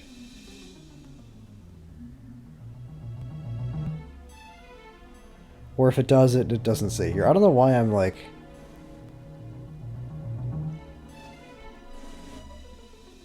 I don't know why I'm even bothering to check, like, fucking Castlevania fandom wiki, because fandom wikis are full of misinformation anyway, or incomplete information. I don't know. Freaky looking lady. I learned that this character's name, the evil Fernandez lady, is Camilla. But the only reason anybody knows that is because she's called that in like the European release manual for Castlevania 64. That's like the only place her name is ever mentioned. So I learned from a very helpful commenter that so this fight was like mystifying to me for the longest time because it just seems like you just like jump around and you just get like endlessly hit by projectiles over and over again. You can't really outrun and dodge because in the process of dodging, she zooms around and the camera changes, and the changing camera fucks up your movement, and then you just get hit over and over again. But I learned that these projectiles actually are destructible. It's probably pretty hard to do. Like, you have to do Carrie's like basic melee attack to destroy them, but I guess that's the idea, is that you would use the melee attack to destroy them, and then maybe, like, you'd have time to hit her with one. Yeah, that's the part where it falls apart. I can avoid... I think I just killed her and ate a healing item at the same time. Oh, no, I didn't. Okay. Wow, that was... alright. I remembered something weird happened at the end of this fight during this run, but I didn't remember what exactly it was. That was it. I killed her when I was, like, almost dead.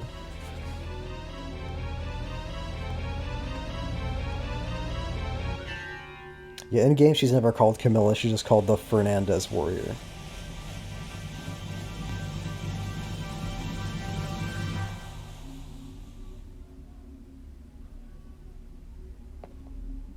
I like that she has a little staff. It's supposed to be reminiscent, presumably of Sypha's staff. Yeah, you can apparently destroy those orbs with her basic melee attack, and then maybe you have time to, like, shoot a fully charged shot at her or what, but... That seems like an awful... I mean, those things move pretty fast, so that seems like pretty tight timing on getting that right.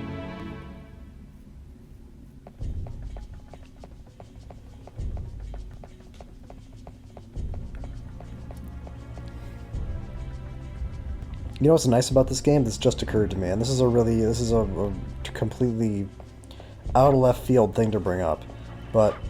Oh, I actually do want to be careful here, because if I get hit, I might actually die from, like, the attack damage plus the poison damage. I'm glad this game doesn't have a sound that plays when you're low on health. I think something about, like, watching this footage just makes you think of Legend of Zelda, and I noticed that I was at low health, and that reminded me of how in Legend of Zelda games... If you're at low health, it makes like an annoying like beeping sound over and over again. Fucking Pokemon does that too. In Pokemon it's even worse. In Pokemon it's like a fucking siren going off. It's so annoying. But now I'm talking about Pokemon. The Tower of Science. So, the Tower of Science and Legacy of Darkness has been redesigned. I'm sure I talked about this a little bit in my Cornell video, but I guess I'll just talk about it again, because we're here again. The changes made to the Tower of Science in Legacy of Darkness are, like... It's like half good, half bad. Good, those lightning things on the walls are more clear in their conveyance of when they're active and when they aren't, and like where exactly the borders of the lightning they shoot out are.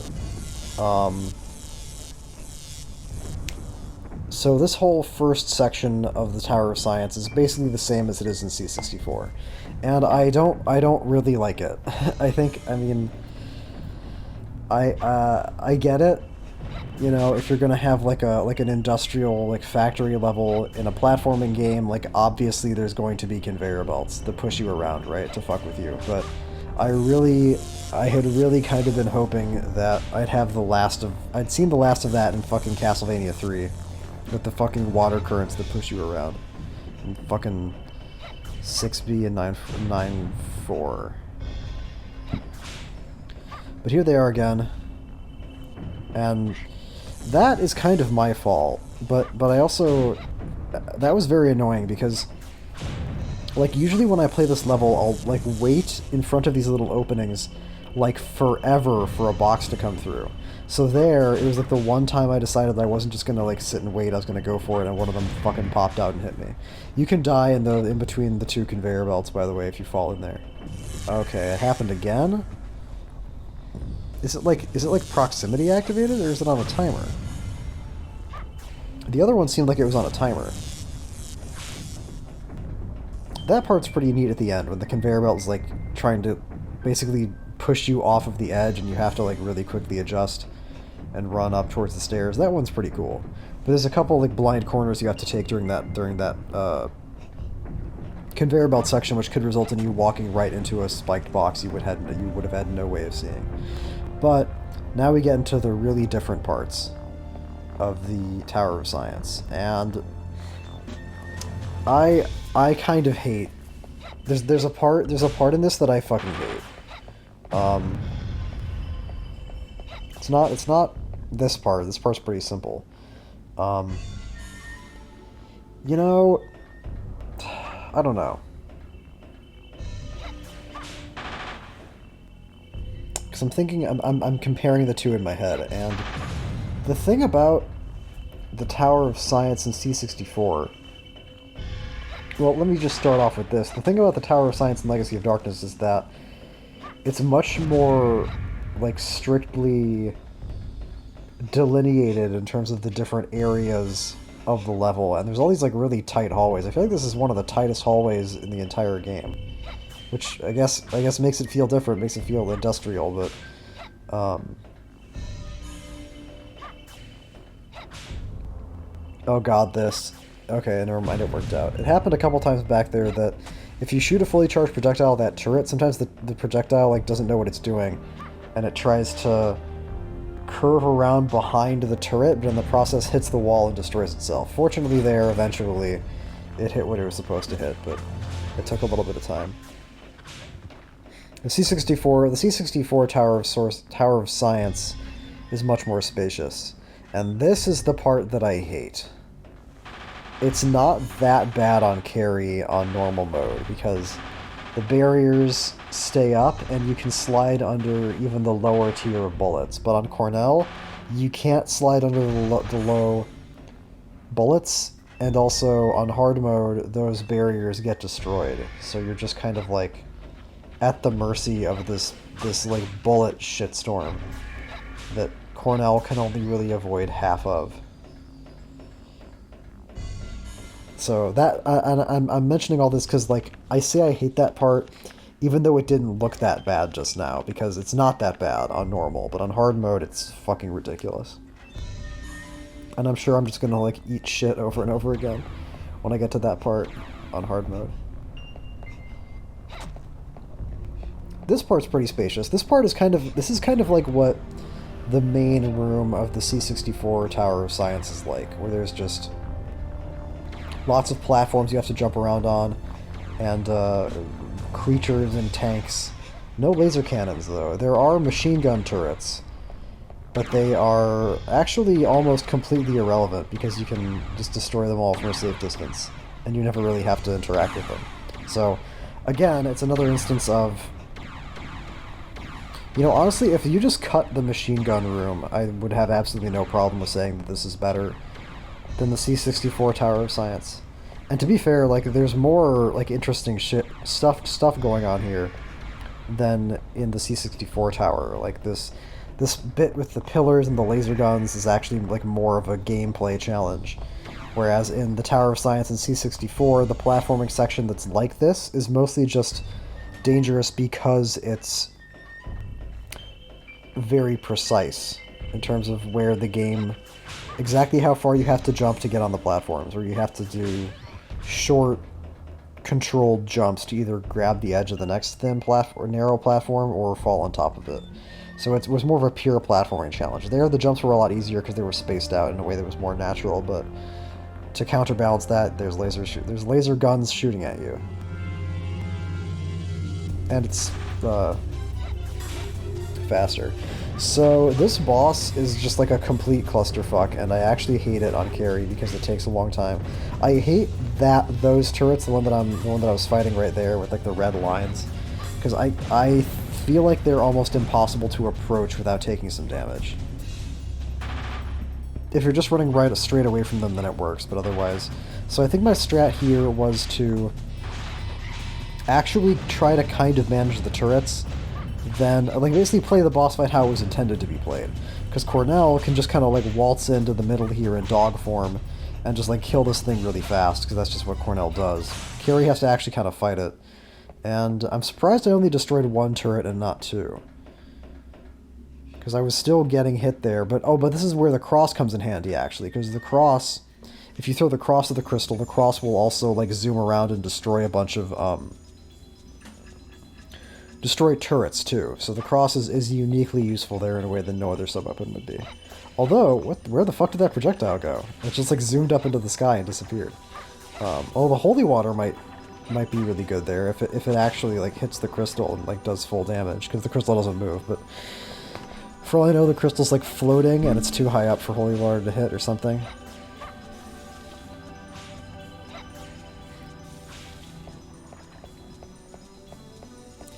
The Tower of Sorcery. This is another thing I already talked about a little bit in Cornell, and I'll sort of reiterate my opinions again. I think that the Towers... This is the one level in Legacy of Darkness that I would say is a straight downgrade from its C64 incarnation. With all the other ones, I sort of get, even if I don't really enjoy, like, even if there's things, the parts of the new levels that I think are annoying, like, they're all better designed, basically, and better at achieving what the levels were originally intended to achieve. Like, the Dual Tower in the Reinhardt mode is very much obviously conceived as like a combat challenge where you fight different enemies in these timed arenas, and then you do a little bit of platforming. The Legacy of Darkness Dual Tower made the platforming a little bit trickier, but they also made the fights feel a lot more distinct and a lot more cool and interesting. Whereas in C64, you're just kind of like running around in a tiny box and you can't really see what's going on, and you fight 4 enemies that behave basically exactly the same way. Well, the Minotaur is different, but they all follow a very similar pattern in terms of like how you fight them. The fights in the Legacy of Darkness Dual Tower all feel distinct, so I would say that's a good example of like an upgrade. Then there are levels that are like not like that much better, but not really worse. Like that's how I think of the Tower of Science and the Tower of Execution in Legacy of Darkness compared to C64, where I don't like them as much, but I don't think like the Tower of Execution is the one that I'm the most like indifferent towards, because it ends up feeling basically the same. Well, actually, I rescind that. The C64 Tower of Execution definitely feels more dangerous. But that's also kind of what makes it annoying. Anyway, all this is to say, the Tower of Sorcery in Legacy of Darkness is basically like a simplified version of the C64 Tower of Sorcery and adds the dumbest platforming challenge in the entire game, which is this shit right here, where you have to both manage the crystals activating and deactivating, the timing on the platforms disappearing, and the positioning of the little golden platforms up there. Because if you get on this second platform, even if the second platform is fresh, if you get on the wrong time, you'll be left in a situation where you can't get on one of these golden platforms, which is the situation I'm in right now, except thank fucking God, Carrie can jump as far across as the fucking Golden Gate Bridge and just grab the ledge. And that was a risky jump to go for, but I had no fucking choice, because the game just, like... The game just decided... Like, it's so fucked up, because you have to, like, determine at what point in the rotating pattern you can get up there, but while you're watching the rotating pattern, you also have to be watching the other platforms to see if they're stale or fresh, and then by the time you finish climbing up, the pattern could change again into something that's... It's like there's just too much going on. There's just too much going on. But the bigger downgrade than that... well, I'd say an equivalent downgrade is that this Legacy of Darkness' Tower of Sorcery is much less colorful than the C64 one. The C64 one is full of really, like, vibrant reds and purples and yellows. This is all just kind of, like, gray. Very, very muted, which is a real shame. And I think that... So I'd say the Tower of Sorcery is the Tower of Sorcery in Legacy of Darkness is definitely the most direct downgrade of all the towers, because it looks worse and it plays worse, and it's not trying to accomplish anything different. Both Towers of Sorcery are just trying to be really harrowing platforming challenges. I guess the C64 Tower of Sorcery has more combat going on. There's more of those, like, elemental things that come out of the ground and spit at you. And some of those... The placement of some of those in the C64 Tower of Sorcery is pretty questionable, to be fair. Where it's like, they probably really shouldn't have put an enemy here. Because there's a couple of points where, like, you have to wait for an up-down oscillation of platforms such that you can make a running jump onto a platform instead of pulling yourself up on the ledge, because if you do, then one of those spitting things will kill you. It's just a big fat pain in the ass, but I would still take it over the Legacy of Darkness tower. I thought about putting that in the thumbnail, the line, sacrifice the lives of 100 children, but I don't know, that'd be kind of fucked up. I'd probably get fucking flagged by YouTube or something.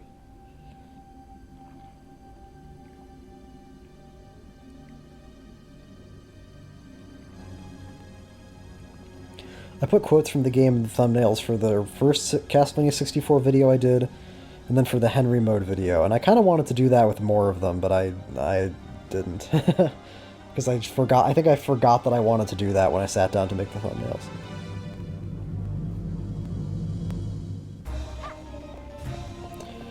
At least Actrice's crystals are still pretty brightly colored. So do I finally start playing this boss fight correctly now? What the fuck? Why is she almost dead? Okay, never mind. I guess I'm playing it correctly already. So, I guess what must be happening is if the projectile actually hits a weak crystal, I guess it just barrels through it and slams right into her face. But I guess what I've been hitting all this time otherwise is either her projectiles, Either that little blue tornado she's summoning around herself right now, because that is an attack, or like she throws like small white projectiles at you. And I think what's happened to me the whole time, yeah, those ones that just hit me. And I think what's been happening to me the whole time I've been playing this game is I think that the big tall crystals are like absorbing my shots or something, but really what's happening is that I'm intercepting her attacks. Really, if a fully charged Carrie projectile gets to one of those small crystals, it should apparently destroy it and sometimes go through it, and 2 to one of the big crystals should also always destroy it. So, that's kind of the downside of... Well, that's the annoying thing about fighting Actrice, is that it's like she's constantly doing shit you have to be reacting to. I mean, I know that's a boss encounter, but that's what a boss fight is when an enemy does shit you have to react to, but... what I mean is it's hard to figure out, like you get stuck in a pattern like the one I was just in there, where like by the time you have a fully charged shot, she's also shooting her projectiles, and I guess, wow, that hit me, I'm surprised. And I guess that also fucking hit me. Why is this shit hitting me all of a sudden? So I guess what you're supposed to do is what I did there once or twice, which was actually, instead of just firing off your projectile as soon as it's charged, just wait until she attacks, then shoot it off so you can actually destroy her barrier. And unfortunately, this is still not the fight that I play correctly. There we go. See, that's what I should have been doing the entire time. Running around her in a circle is simple, but it's very, like, irritating to watch, and it also takes a very long time. And it's not that much safer than just doing the fight normally, because as you can see, I took like over half my health and damage on that fight, which almost never happens. Definitely doesn't happen on any of my C64 footage, which makes me wonder if they somehow buffed her for Legacy of Darkness. If they made her crystals come out faster or something? I don't know.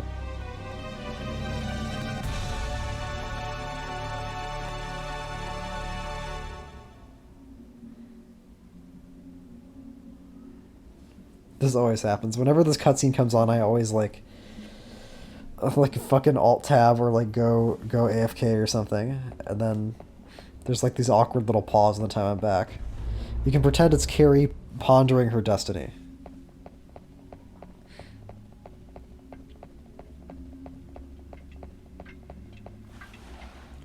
Let's see if I remember. I'm not gonna do it. I'm gonna go the wrong way. Oh my god, I remembered. No, I almost did it right. Or no, I did do it right. Okay. I like because usually I go up the wrong platform when I get to this part of the clock tower, because they changed which one is the right one for Legacy of Darkness. They changed it from C64.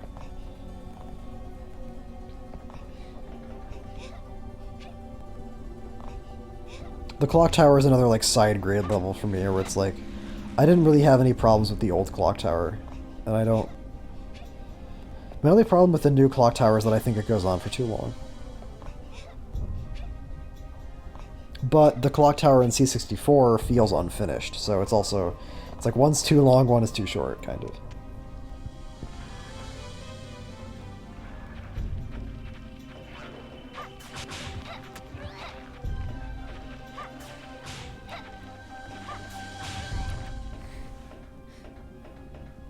Damn, I have so many gems. I don't know why. I guess I don't know why I'm surprised.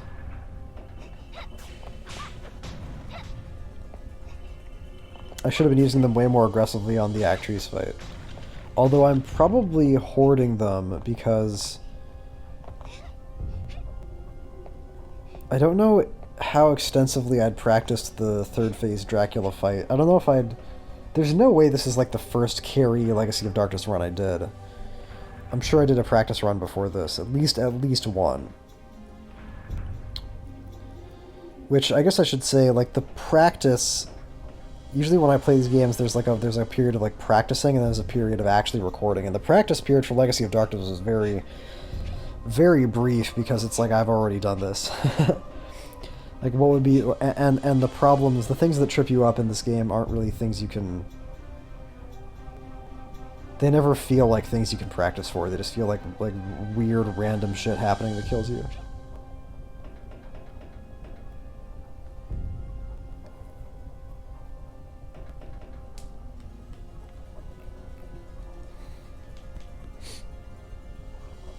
As is the nature of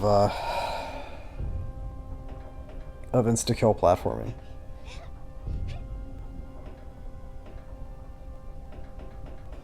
Why am I going over here? Don't go over here.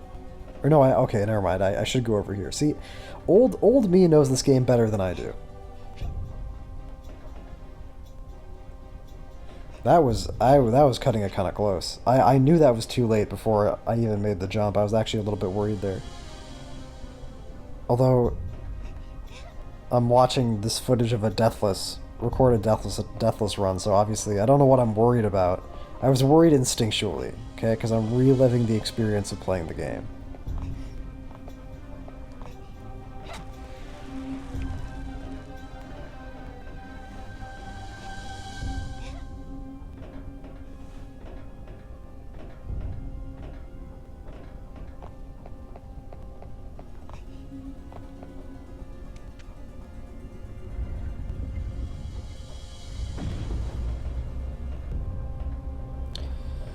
I don't know.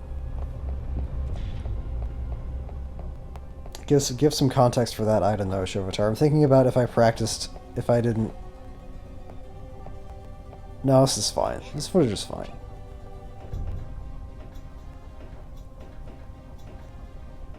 I don't remember... Because the way that all these recorded attempts go is I always save state at the Nitro run and then reload after that if I die. But I don't remember if that happened here. I don't remember...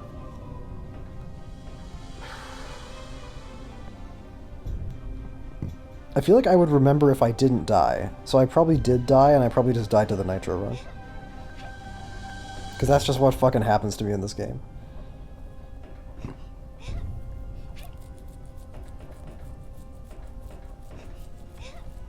And that's why that's where I save state.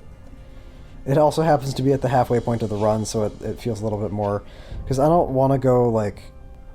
Save states are very, like, dangerous and tricky things in terms of the temptation to abuse them. And the feeling of, like, well... Once you do one, I mean, what's to stop you from doing, 3 or 4 throughout the whole run, right? And it's like... It's just a personal thing where I want to make sure... I want to have a balance between dying won't, like, literally completely crush my soul, which is what would be the case if I didn't have a save state at the Nitro run. But also it feels like when I win I actually did something. So that's kind of the compromise that I settled on for these C64 Legacy of Darkness runs. Shit, I gotta... Fuck.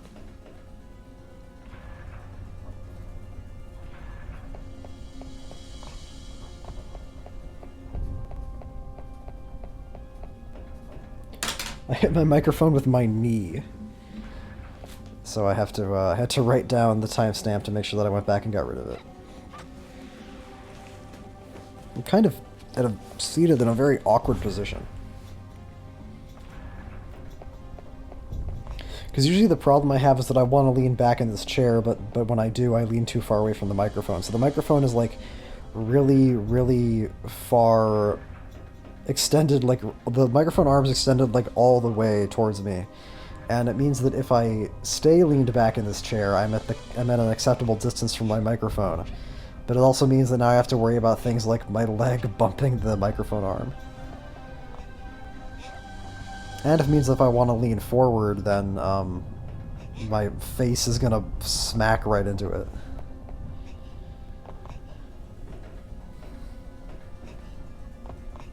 Here's a word of advice for anybody who wants to like record stuff, because this is something I'd never thought about until I started doing it, is really make sure that you've thought about where you're going to set up your microphone, and also make sure you know roughly how far away from your microphone you should be.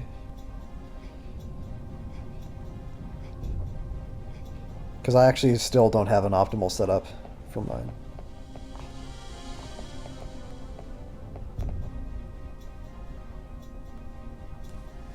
I forget what I was saying before I fucking bumped my mic.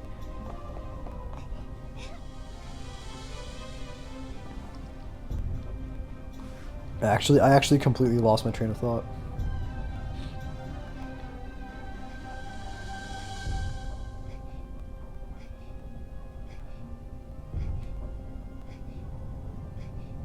Oh, I was talking about save states, yeah.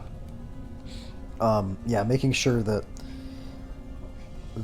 it's like I want to give myself a break, but I also want to still feel accomplished. So, and that's what's nice about using the Nitro Run save state is that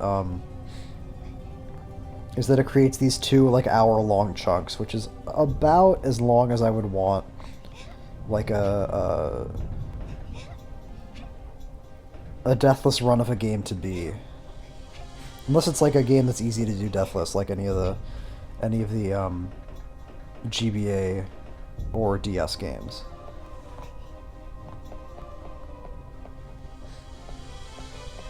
Even Harmony of Dissonance, like deathless, no healing items, wasn't. I mean, it was scary at parts, but so I don't want to say it was easy, but it wasn't so hard that I didn't feel worried about just like doing that all in one go. Not that it's all in one piece of footage, because I did take breaks, but those were breaks and save states for the purposes of like editing and for the purposes of sanity on my part. They were not save states for the purposes of this is like too hard and too stressful, so I'm gonna save state, which is what the save states in the N64 games are, which is why the Cornell mode has like fucking 4 of them or something. Or the Cornell hard mode run, I should say. Oh my god. Okay. Was I still doing the old? I think I was still doing the old. Because this is the way that I did it at first, but eventually I figured out there's a better way to do it. It's less prone to error, because that is like a really, really that's really tight. Making that fall so that you can grab onto the ledge at that exact point is really... Sometimes it just like doesn't fucking work. But on my Reinhardt runs, which I recorded after this, I had a different method that worked a lot better.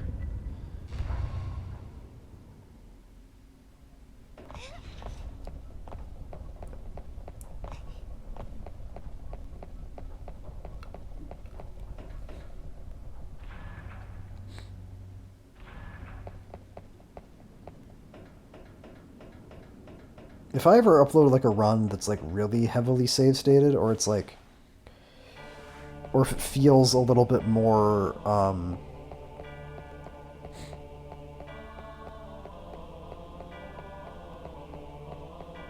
don't know, maybe I should have done that with these. I'll mention it in the title of the video. I'll say like segmented or something, or at the very least I'll put it at the top of the description, because the only reason I don't do that all the time is because the titles of my videos are already like really long. It's like Castlevania, Legacy of Darkness, Deathless, Carrie, Normal, Commentary. It's like there's no room for me to put like segmented at the end of that, you know?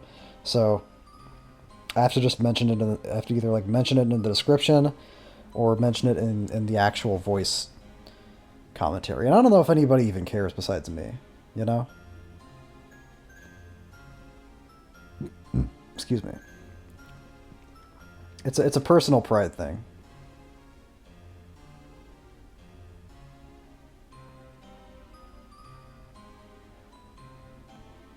Yeah, run on looking like this in the 1930s, I feel like makes more. I don't know. I mean, I don't know how people dressed in the 1850s. Maybe that outfit is perfectly plausible for 1850s business guy. But it looks more like early 1900s to me. I should know. I was there. I saw the Hindenburg explode. Because I was on the Hindenburg. I'm the only survivor. Anyway, I think that we are coming up now on the Dracula fight, which I'm very curious to see how Phase 3 of Dracula plays out, because Phase 3 of Dracula had a very, very annoying property in C64 that was only relevant for Carrie, that, like... Am I just going to stand here and wait for it to be daytime? Ah, Shotar. So, the reason this is happening is because... Okay, I say fuck it. There we go. I didn't want to use a sun card because I was paranoid about, like... Because, like, these bullshit guys that try to tell you what triggers the good ending or the bad ending sometimes say, like, oh, don't use too many sun or moon cards. So I was unclear on whether or not, like... And it also doesn't state at what point the game stops keeping track of how many sun cards and moon cards you're using. So, like...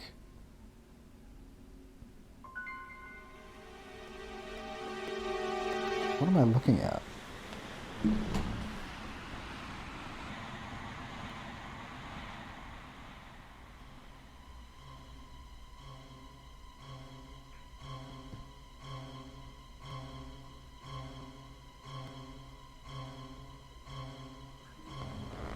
Sorry, there was somebody outside who... Okay, never mind. There was somebody outside who was wearing, like, a shirt that looked like... That was, like, exactly the same color as their skin. And I thought there was just some, like shirtless person walking around. And she also had, like, her hands, or, like, her arms in a weird position. So then it looked like she didn't have any arms. And I was just like, what is happening? But it's just the perspective that I'm at.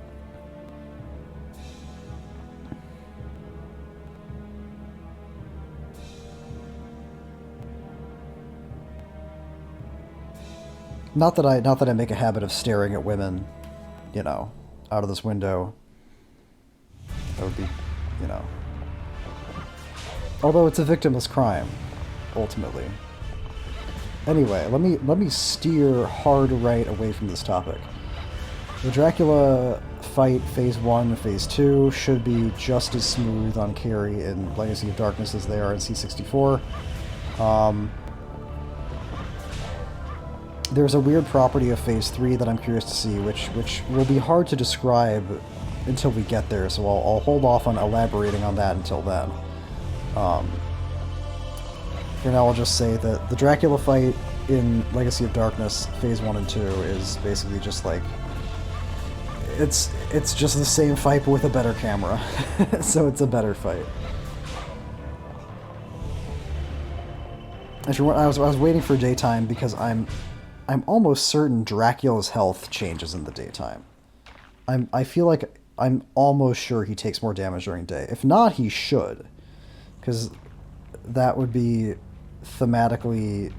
That would be consistent with how vampires, you know, are portrayed and how they work. And I mean, the regular mook vampires lose health in sunlight, so... Why not do the same thing for the bosses? I guess because in the bosses the impact is higher. Because there's more health to to detract, because I think it's a percentage thing.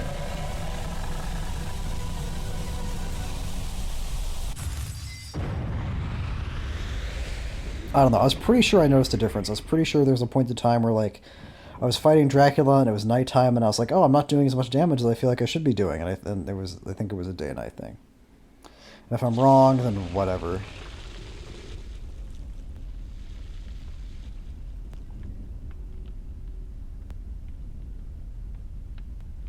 I guess it would be, but that's like, but if you don't, on the one hand, you don't want to make it so that like the boss has arbitrarily like 20% more health. But on the other hand, like, why would the game give me all these Sun and Moon cards unless it wanted me to use them? You know what I mean? Moon cards, I don't know what the fuck situation you would use a moon card other than like you need to open a moon door.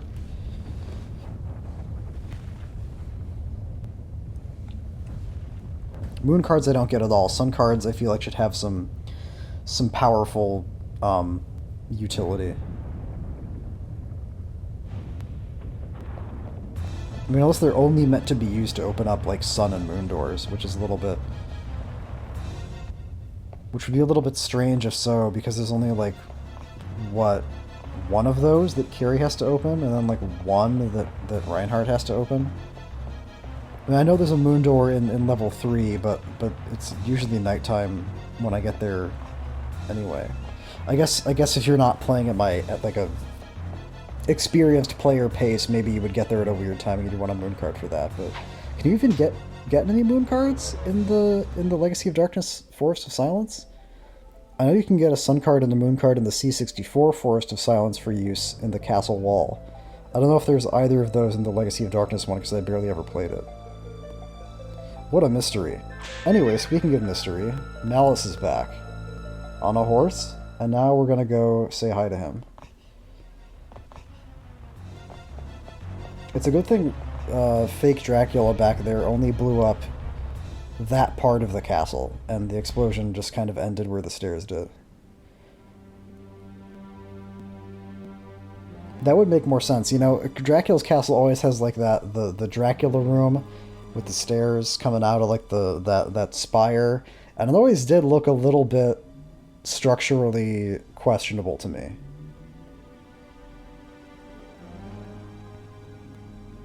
Sometimes they have like a whole ass tower to go with it, but sometimes it's just like kind of floating there. I know he's Dracula and he can do whatever he wants, but I guess that would make it easier for him to blow it up then.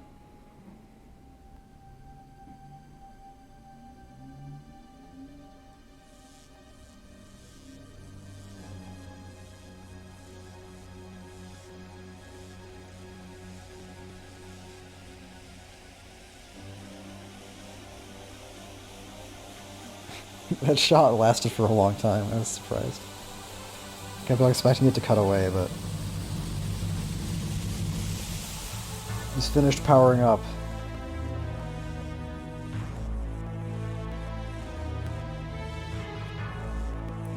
So is he still 8 years old at this point? I guess not. I guess the idea is that he was never really not Dracula.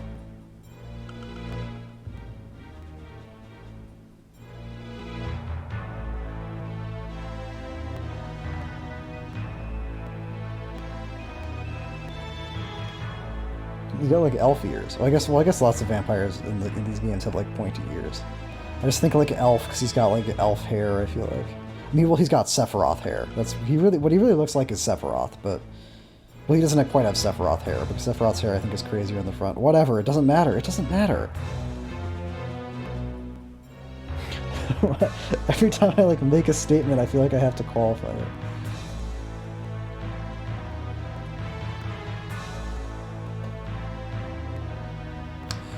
It was smart of them to make the new Dracula look younger than Dracula usually looks in these games, because that's the whole conceit, is that he wanted a new body that was important for some reason.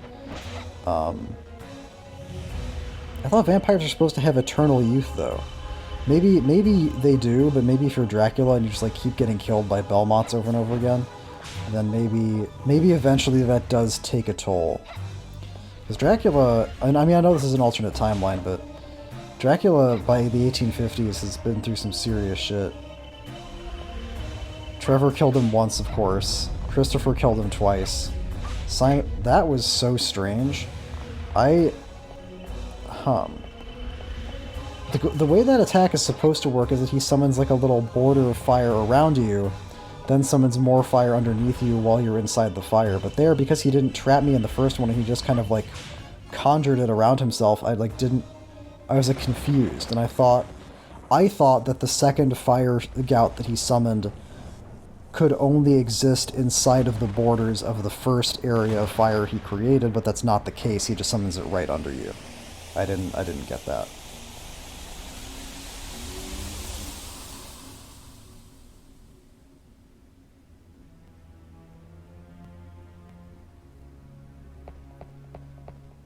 Yeah, Christopher's killed him twice, Simon killed him once, then he gathered up all his body parts and burnt them to a crisp.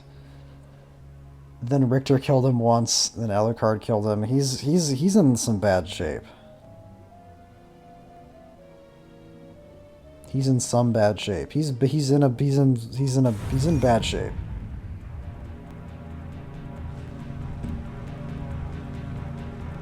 Damn, he just burned a little kid to death. That's pretty sick.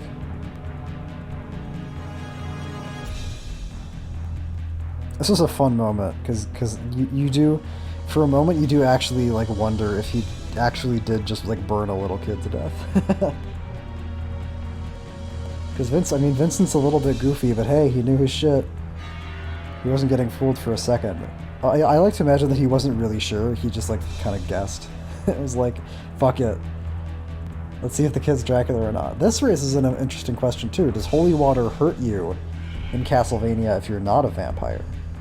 Obviously, in real life, holy water would only hurt vampires, but in the video game, holy water is not just like water, it's like water that turns into fire. So does that hurt humans, or doesn't it? I'm trying to think if there's any precedent. Because every enemy you fight in Castlevania seems like the kind of thing that would be affected by holy water. It's like undead and monsters and shit.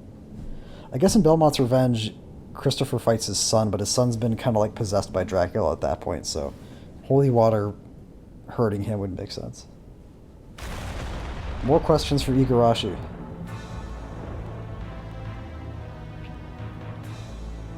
Look at this big bat-winged lizard motherfucker.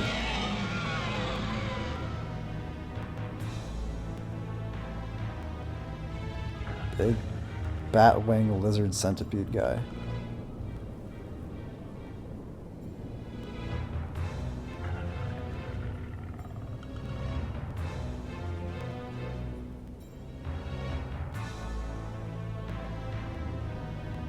Hey, you know what would have been cool? Not that I don't think this isn't cool. Oh yeah, Phase 3. I have to talk about this actual fight. So, the thing that makes the fight weird on Carrie is that Dracula in a moment here is going to summon like a little golden ball. There it is. And in C64, okay, so you see how when I shot the projectile at Dracula, the ball like freaked out and like didn't know what to do? Or it like sped back towards him?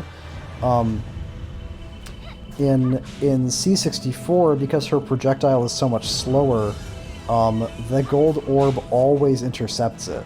So it becomes this awkward situation where you, like, can't hurt Dracula with your primary weapon. You can, like, only hurt him with sub-weapons. And that's bad because, as you can see, those orbs eventually explode into giant nuclear bombs, and every time they get hit by something, they multiply. They, like, divide in two.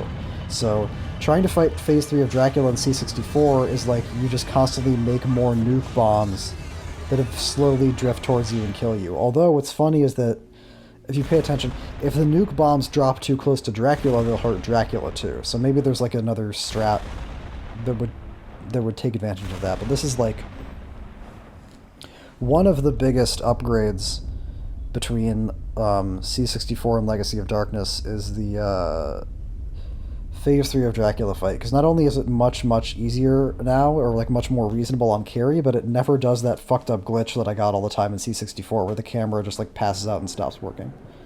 So that's good, that's nice. I no longer feel like I have to hoard healing items for Phase 3 of Dracula, because I'm just going to get, like, punched in the face over and over again by a big centipede that I can't see.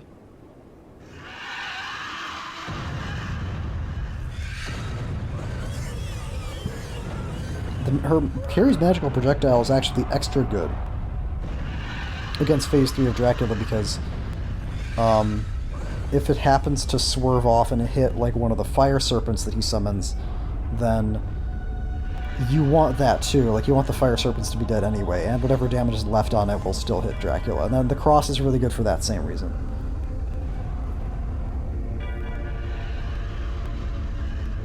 Because you can throw it at Dracula and it'll hit everything else too. I think I didn't see how many gems I had at the end there, but I think it was way too much. I think it was like 70 something. Because I didn't expect him to die so fast to just her magical projectile, because like I didn't really know how much damage it would do. In C64, her magical projectile barely ever gets a chance to hit him, so I didn't really know what kind of numbers I'd be dealing with. Or like what proportion of damage.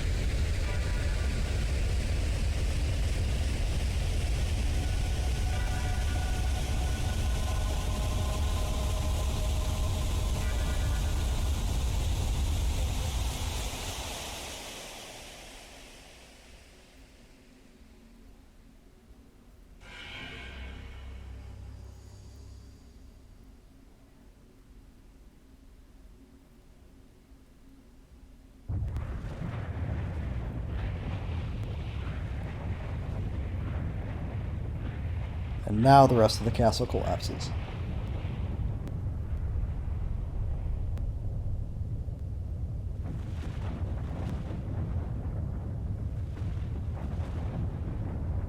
Can you see anything that would match the actual geography of the levels? No.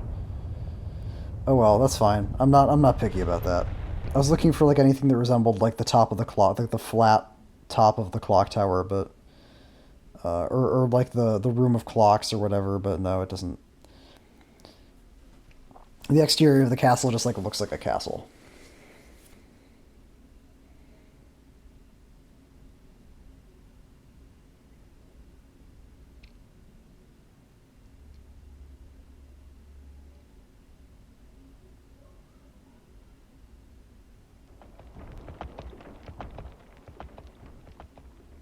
Look at how high res that fence is. That's incredible. Or is this going to lag out to shit? Let's see what happens. Yeah, oh well. Maybe this isn't lag. Maybe it's supposed to be slow motion. To be, like, emotional. Because I feel like the whole thing is kind of synced up with the music. So maybe actually what I interpreted as lag from the console, because it's showing, like, too many trees in the background or something, is just how it plays out. That would make more sense, because the trees aren't like actually trees, they're just a flat two-dimensional backdrops. There's no reason they would be particularly graphically intensive.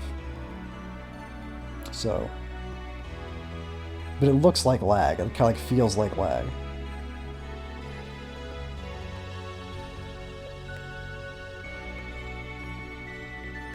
Ah, 1999. We were finally enlightened enough to not have all the crosses removed from the American versions of these games.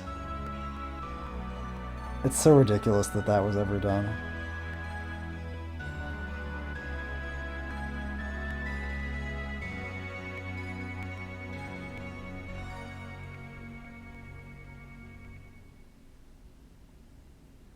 She must have been pretty special if she got the whole hill all to herself.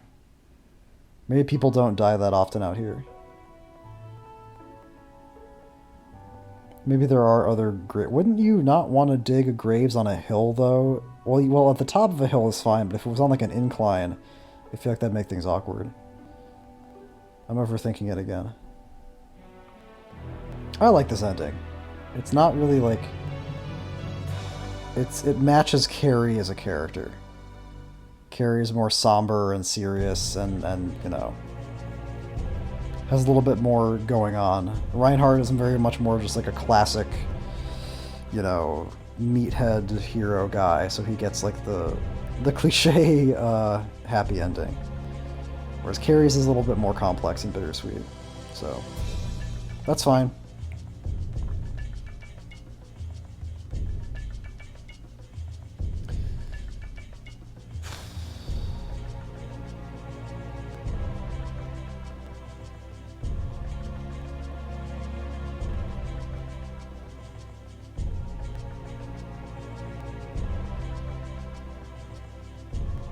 I guess she did the Fernandez bloodline proud.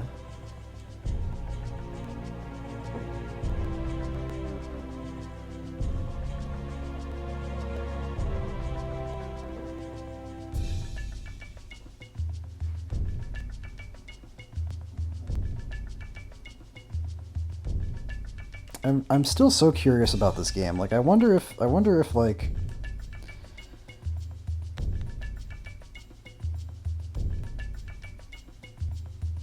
I wonder, I always like to imagine, what if these games had been, this game had been, like, a huge hit or something, and they'd, like, kept making, and, like, KCAC kept on making, like, 3D Castlevania games. I feel like that would probably be, I don't know. Konami Computer Entertainment Kobe has kind of a mixed record with me, because they made the C64 games, which I think are pretty good, but they also made Circle of the Moon after this, which I think is a big pile of trash. That's a little bit hyperbolic. Circle of the Moon has some extremely large problems. So it's very, like, KCAC is very shaky. They're, like, really good in certain aspects and really kind of boneheaded in others, so maybe they would have eventually come up with a big turkey no matter what.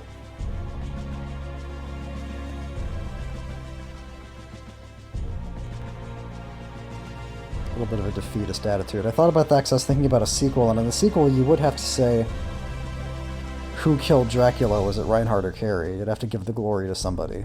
But I guess they could do what they did, because in the Symphony of the Night had to answer the question of who killed Dracula, Richter or Maria, and they kind of fudge it and just say, well, Richter did it, but maybe Maria helped too. So, whatever. Just a thought experiment. Because they actually, like, established, like, world stuff. A few minor pieces of, like, world-building stuff in Legacy of Darkness. Anyway, that's Carrie Normal. Coming up next is Carrie Hard, and then I'm gonna be done with Legacy of Darkness, and I can move on. Don't want to make it sound like I'm sick of this. I'm not. I'm always happy to sit in front of this microphone and talk about Castlevania. But I think I am kind of reaching the end of things I have available to say about it. So until that last video comes out, hang in there, and keep on Earth rocking.